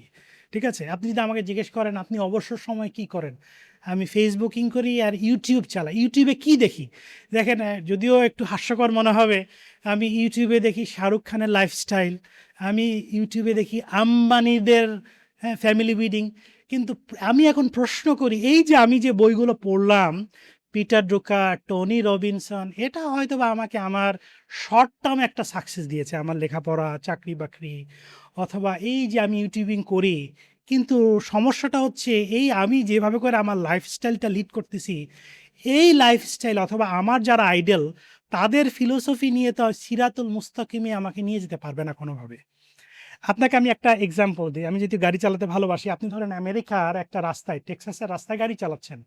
এখন আপনি আপনার বোনকে দেখতে সাউথ ক্যারোলিনা যাবেন, তাহলে আপনাকে তো একটা হাইওয়েতে গাড়ি চালাতে হবে। এখন আপনি কোন হাইওয়েতে যাবেন? কারণ হাইওয়েতে না উঠলে তো আপনি যেতে পারবেন না আপনার বোনের কাছে। তো এখন টেক্সাসের রাস্তায় তো অনেকগুলো হাইওয়ে আছে, I-20 আছে, I-30 আছে, I-45 আছে। কোন রাস্তাটা, কোন হাইওয়েতে গেলে সেই আপনাকে বোনের বাড়িতে নিয়ে যাবে সাউথ ক্যারোলিনায়? আপনাকে এক্স্যাক্টলি I-20-তে যেতে হবে। তাহলে আপনি টেক্সাস থেকে, যদি ভুল না করে থাকি, I-20-তে সাউথ ক্যারোলিনা চলে যাবেন। এখন যদি আপনি ভুল করে I-30-তে যান, তাহলে ডালাস ফোর্ট ওয়ার্থ হয়ে আপনাকে নিয়ে যাবে আরাকানসাসের দিকে। আপনি যদি I-45-এ যান, তাহলে হয়তো বা এটা আপনাকে হিউস্টন হয়ে ডালাসের দিকে নিয়ে যাবে। আরেকটা এক্সাম্পল দিই, ধরেন আপনি মনে হয় আপনি তো লন্ডন শহরে ছিলেন, লন্ডনে ধরেন লন্ডন ভিক্টোরিয়া ট্রেন স্টেশনে আসছেন, আপনি আপনার বোনের বাড়িতে বেড়াতে যাবেন ম্যানচেস্টার অথবা যে কোনো একটা শহরে যাবেন, ওখানে তো 2টা ট্রেন আছে, একটা হচ্ছে সেন্ট্রাল ট্রেন, একটা ডিস্ট্রিক্ট ট্রেন। এখন কোন ট্রেনটা ধরবেন? এখন ভুলক্রমে আপনি সেন্ট্রাল ট্রেনটা ধরলেন, 2 ঘন্টা যাওয়ার পর আপনি দেখলেন শহরের মাঝখান থেকেই চক্কর খাওয়াচ্ছে। তো এখন এই যে 2 ঘন্টা যে আমি ঘুরলাম, আমাকে কিন্তু এই বার্মিংহাম ম্যানচেস্টার, কারণ আমি ভুল ট্রেনে আসছি। তাহলে এখন আমি যেটা দেখতেছি, আমার জীবনের এই পুরো জীবনটা পার করে দিলাম, আমি এখন দেখতে চাচ্ছি যে আমি আমার গন্তব্যর কত কাছাকাছি। আমি দেখতাম আমার পুরো যে যাত্রাপথ, জার্নি, এই পুরো জার্নিটাই ভুল। তাহলে এখন এই যে সিরাতাল মুস্তাকিমে যেতে হবে, যেটা আমার পারপাস অফ মাই লাইফ অথবা অবজেক্টিভ, তো এই সিরাতাল মুস্তাকিমে যাওয়ার জন্য আমাদের 4টা কাজ করতে হবে, যেটা আমি অলরেডি বলেছি। যে আমাদের দেখতে হবে আমাদের যে নবীগণ যারা আছেন, তাদের লাইফস্টাইলটা সম্বন্ধে আমাদের একটু গবেষণা করতে হবে। যেটা আমি তো এখন পিটার ডুকারের বই পড়ছি। পিটার ড্রুকার তো সিরাতুল মুস্তাকিমের পথ সম্বন্ধে কিছু বলে না। আমাদের প্যারা নবী হযরত মুহাম্মদ মুস্তাফা সাল্লাল্লাহু আলাইহি সাল্লাম, পিস বি আপন হিম, উনার যে লাইফস্টাইল, উনি দেখেন ওনার বই পড়লে দেখা যায় উনি ব্যবসা করছেন, উনি রাজনীতি করছেন, উনি দেশ চালাইছেন, উনি বাবা ছিলেন, উনি স্বামী ছিলেন, ঠিক আছে? উনি উনি প্রত্যেকটা এরিয়াতে ওনার কন্ট্রিবিউট করছেন, এবং ওনার লাইফস্টাইলটা আমাদের ফলো করতে হবে। ওনার জীবনযাত্রাটা কেমন ছিল, ওইটাকে রিইঞ্জিনিয়ারিং করার দরকার নেই, কারণ ওইটা আল্লাহ প্রেরিত একটা মডেল। আমরা কি ওই লাইফটা ফলো করি? বা আমি যদি আমাকে নিজে প্রশ্ন করি, আমি কি ওই লাইফটা কোনোদিন ফলো করার চেষ্টা করেছি? আমি তো চিন্তাই করি নাই। সিদ্দিকিন কারা? ইসলামে বলা আছে, ইসলামে আবু বকর রাদিয়াল্লাহু আনহু ইসলামের প্রথম খলিফা। আমি তার সম্বন্ধে একটা বইও পড়ি নাই। আর শাহাদা, যারা শাহাদা বরণ করেছেন, যে হযরত হামজা ইবনে আব্দুল মুত্তালিব, হ্যাঁ, ইসলামে যাকে বলা হয় বীর মুক্তিযোদ্ধা এবং শহীদদের নেতা, অথবা সালিহিন, আমার নাম সালিহিন, ফেরদৌস সালিহিন, কিন্তু হযরত ওসমান রাদিয়াল্লাহু আনহু যে ইসলামের 3য় খলিফা, তাদের সম্বন্ধে কি আমার কোনো নলেজ আছে? আমার কোনো নলেজই নাই। আমি এত বই পড়েছি, সুনীল চোপড়ার 529 পাতার বই আমি 12বার পড়েছি, কিন্তু এই যাদের নাম বললাম তাদের লাইফস্টাইল সম্বন্ধে আমি কোনো কিছুই জানি না। তাহলে আপনি আমাকে যদি বলেন যে জীবনের সাফল্যের আসল মানে কি, হোয়াট ইজ কল সাকসেস, আমি তো ভালো খারাপ, America, Australia, Canada, England, Europe, middle east, Bangladesh সবই দেখলাম। দেখেন, সাধারণত আমরা যে বড় হই, আমাদের সফলতাকে মাপা হয় কয়েকটা জিনিস দিয়ে। সেটা হচ্ছে যে টাকা পয়সা, ক্ষমতা, পদ পদবি, এই স্ট্যাটাস দিয়ে। আপনি ডাইরেক্টর হইলেন কিনা, ইঞ্জিনিয়ার হইলেন কিনা, আপনার কি গুলশানে একটা ফ্ল্যাট আছে কিনা, আপনি স্যুটটাই পরলেন কিনা, আপনি বিজনেস ক্লাসে ট্রাভেল করলেন কিনা। আমি এটাতে কোনো দোষের কিছু দেখছি না, কিন্তু এটা শর্ট টার্ম। কিন্তু আমার কাছে মনে হয়, আজকে যদি আমাকে কেউ জিজ্ঞেস করা হয় আমার দৃষ্টিতে একজন সফল মানুষকে, তাহলে আমি বলবো, দেখেন, আমরা তো সবাই দৌড়াচ্ছি, আমিও দৌড়াচ্ছি, কিন্তু দৌড়াতে দৌড়াতে আমার কাছে মনে হচ্ছে যে আমরা যে কোন দিকে যাচ্ছি, সামনে না পেছনে, সেটাই আমরা জানি না। আমাদের জীবনে দেখেন টাকা পয়সা দরকার আছে, সব কিছুরই দরকার আছে, এডুকেশন দরকার আছে, কিন্তু আমার যেটা আমি ফিল করি যে আমাদের জীবনে সব কিছুই দরকার, কিন্তু অতিরিক্ত কোনো কিছুই ভালো না। যেমন আমি খুব খেতে পছন্দ করি, আলহামদুলিল্লাহ, কিন্তু যদি আপনি বেশি খান, দেখবেন আপনার ডায়াবেটিস হয়ে গেছে, আপনার অতিরিক্ত মেদ হবে, আপনার হার্টের অসুখ হবে। ঠিক তেমনি আপনার যদি অতিরিক্ত এডুকেশন থাকে, লেখাপড়া আপনি বেশি করেন, দেখবেন আপনার ভেতরে একটা অহংকার জেগে গেছে। আপনার ভেতরে যদি অতিরিক্ত টাকা পয়সা হয়, আপনি দেখবেন আপনার ভিতরে এক ধরনের একটা অ্যারোগ্যান্সি চলে আসে, যেটা বডিতে রিফ্লেক্ট করে। আপনার যখন ক্ষমতা বেশি হয়, দেখবেন আপনি অটোক্রেটিক হয়ে গেছেন। আমরা বাংলাদেশে দেখেছি, আমাদের ব্যবসায়ীদের দেখেছি, পৃথিবীর বিভিন্ন পলিটিক্যাল লিডারদের দেখেছি, ক্ষমতার দম্ভ। আল্লাহ তাআলা তো পৃথিবীর সবচেয়ে তার সৃষ্টি, আল্লাহ তাআলা তো চাইলে কোরআনে শুরু করতে পারতেন তার ক্ষমতার এক্সপ্লানেশন দিয়ে। আল্লাহ তাআলা কিন্তু পবিত্র কোরআনে কোথাও তার ক্ষমতার কথা দিয়ে শুরু করেন নাই। আল্লাহ তাআলা আল্লাহ তাআলা তার রহমান, তার রহিম, আল্লাহ তাআলা যে তার কত করুণা, পরম করুণাময়, সেটা দিয়ে শুরু করেছেন।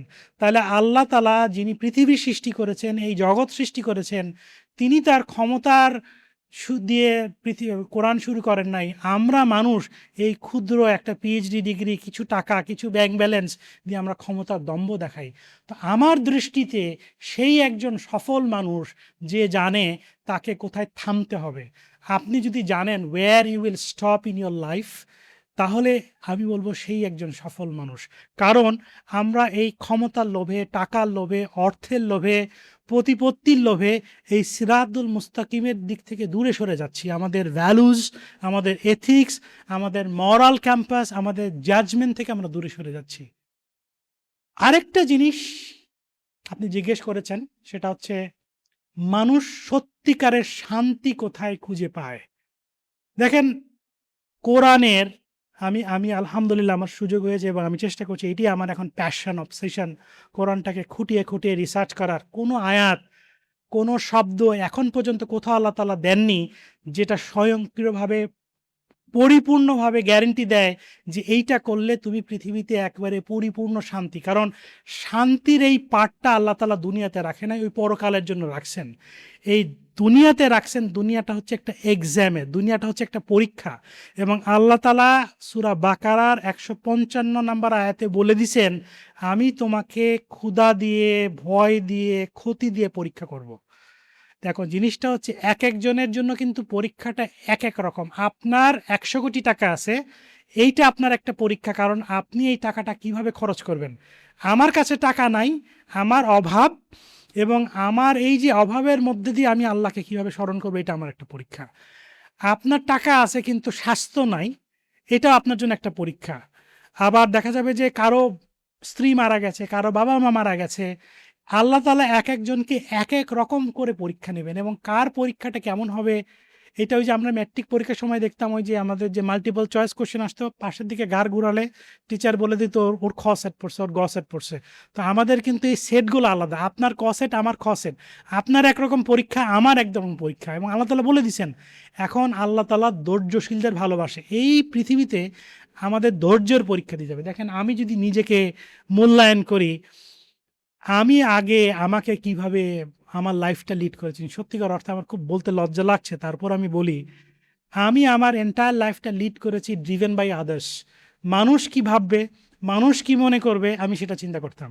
সারা জীবন আমি চিন্তা করেছি উপরে ওঠার জন্য বসকে কিভাবে তেল দেবো, এইভাবে স্মৃতি করবো না, ওভাবে স্মৃতি করবো। আমার বস কোন কালারের স্যুট পরে যায়, টাই পরে, উনি টাই পছন্দ করার পরে আমিও টাই পরতাম, ঠিক আছে। উনি এইভাবে পছন্দ করার পরে আমি এইভাবে করতাম।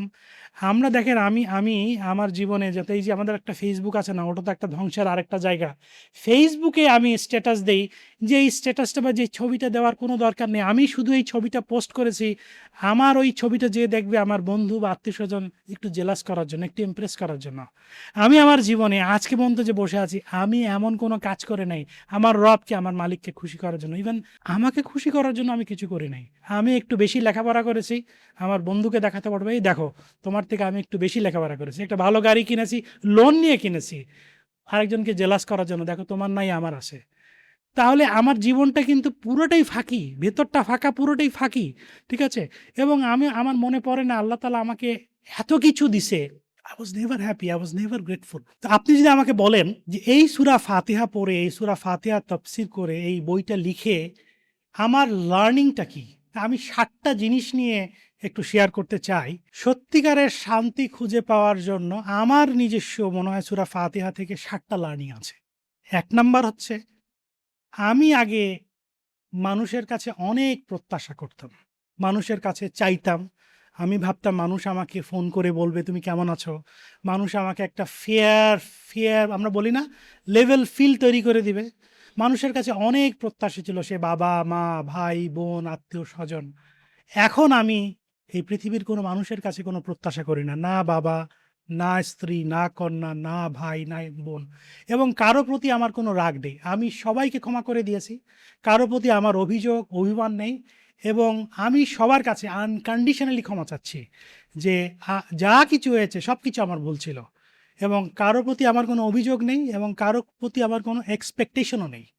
শুধুমাত্র আমার অভিযোগ, আমার চাওয়া, আমার পাওয়া আমার রবের কাছে, আমার মালিকের কাছে, আমার মালিকের কাছে আমার আবদার, আমার মালিকের কাছে আমার এক্সপেকটেশন। উনি যদি আমাকে দেয় আলহামদুলিল্লাহ, আর যদি সেটা কবুল না হয় তার মানে এটা আরও আরও বড় কিছু আমার জন্য অপেক্ষা করছে।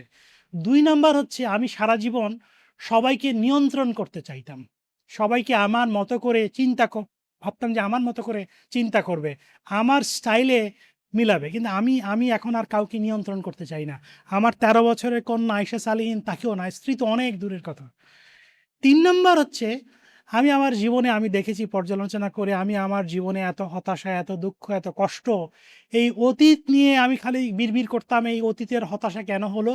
আর ভবিষ্যতের সেই ফ্রাস্ট্রেশন, বাড়ি কিনতে পারলাম না, গাড়ি কিনতে পারলাম না, আমেরিকার পাসপোর্ট হলো না, তাহলে জীবনটাই ব্যর্থ। এই অতীত নিয়ে এই টেনশন আর ভালো লাগে না। এই যে কোভিডের সময় আমাদের হতো, প্রতি মুহূর্তে আমার স্ত্রীর সমস্যা, আমরা মারা যাবো, কি হবে? কালকে কি হবে? মেয়েটাকে রেখে যাচ্ছি, কার কাছে রেখে যাবো? এই টেনশন করতে, করতে কিন্তু ৩ বছর পার হয়ে গেছে। এই ভবিষ্যৎ নিয়ে এই দুশ্চিন্তা আর এই অতীত নিয়ে এই রিগ্রেট, আমি এখন আল্লাহর উপরে তাওয়াক্কুল করার চেষ্টা করছি। অল্প, অল্প করে শিখছি। কারণ ভবিষ্যতে তো আমার কোনো কন্ট্রোল নেই। বর্তমানের উপরে যদি আমরা বিশ্বাস রাখতে পারি, বর্তমানটাকে যদি আমরা চেষ্টা করতে পারি, যতদিন আল্লাহ বাঁচিয়ে রাখছেন আলহামদুলিল্লাহ। আরেকটা করার চেষ্টা করি সেটা হচ্ছে এখন আমি আগে প্রতিটা কাজ করার আগে আই ডোন্ট রিয়েলি কেয়ার আমার সম্পর্কে অন্যান্য কে কি ভাবলো, কে কি চিন্তা করলো, কাউকে এক্সপ্লেন করার আমি আমার প্রয়োজন বোধ করি না। আমি কোনো কিছু করার আগে আমি আমার নিজের সাথে একবার ফায়সালা করি যে আমি যে কাজটা করতে চাচ্ছি সেই কাজটা কি আল্লাহ রাব্বুল আলামিন অ্যাকসেপ্ট করবে? আমি হাসরের ময়দানে যখন আল্লাহর সামনে দাঁড়াবো, আল্লাহ কি আমার এই কাজটা গ্রহণ করবেন? আমি যদি মনে করি আমি আল্লাহকে কনভিন্স করতে পারবো না, তাহলে এখন আমি আর ওই কাজটা করি না এবং ওই কাজটা কম্প্রোমাইজ করি না। আগে হয়তোবা করেছি। আগে হয়তোবা চাকরিতে প্রমোশনের জন্য, কিছু টাকা পয়সা কামানোর জন্য নিজেকে কম্প্রোমাইজ করেছি ভ্যালুর সাথে। কিন্তু এখন আর না। এখন আমি নিজে আমার এথিক্স এর সাথে, আমার বিবেকের সাথে আমি যদি মনে হয় যে এটা কনফ্লিক্ট হবে, আমি আর করি না। ৫ নাম্বার যে জিনিসটা খুবই গুরুত্বপূর্ণ সেটা হচ্ছে ৫ নাম্বার যে জিনিসটা হচ্ছে আমি এখন কোনো কিছু করার আগে সর্বোচ্চ চেষ্টা করি ওই কাজটাকে সফল করার জন্য।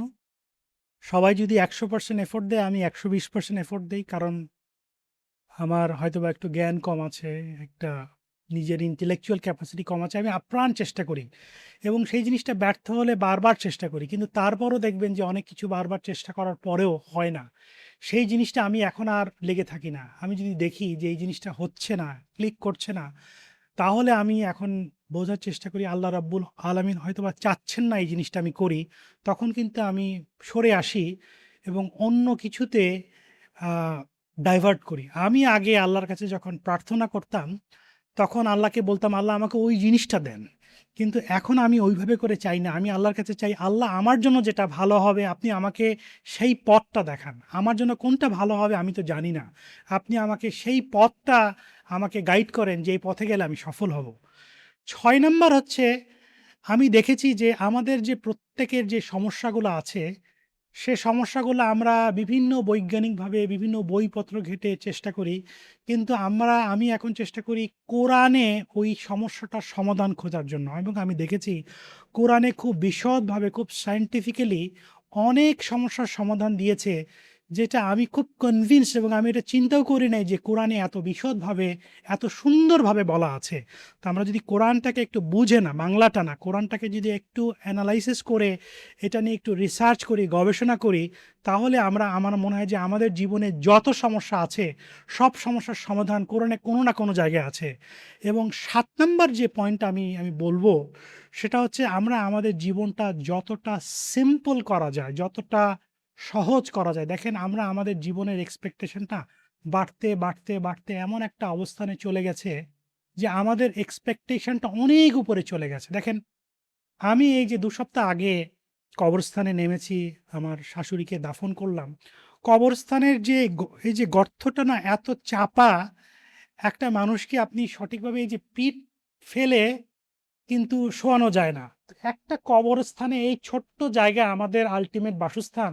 কিন্তু আমাদের যে লোভ এবং আমরা যে এই যে ছুটতেছি, কবরস্থানে কি আপনি দেখেন কাফনের কাপড়ের কিন্তু কোনো পকেট নাই, মানে কোনো চেন নাই এবং মানে ক্রেডিট কার্ড নিয়েও যাওয়া যাবে না। তো আমরা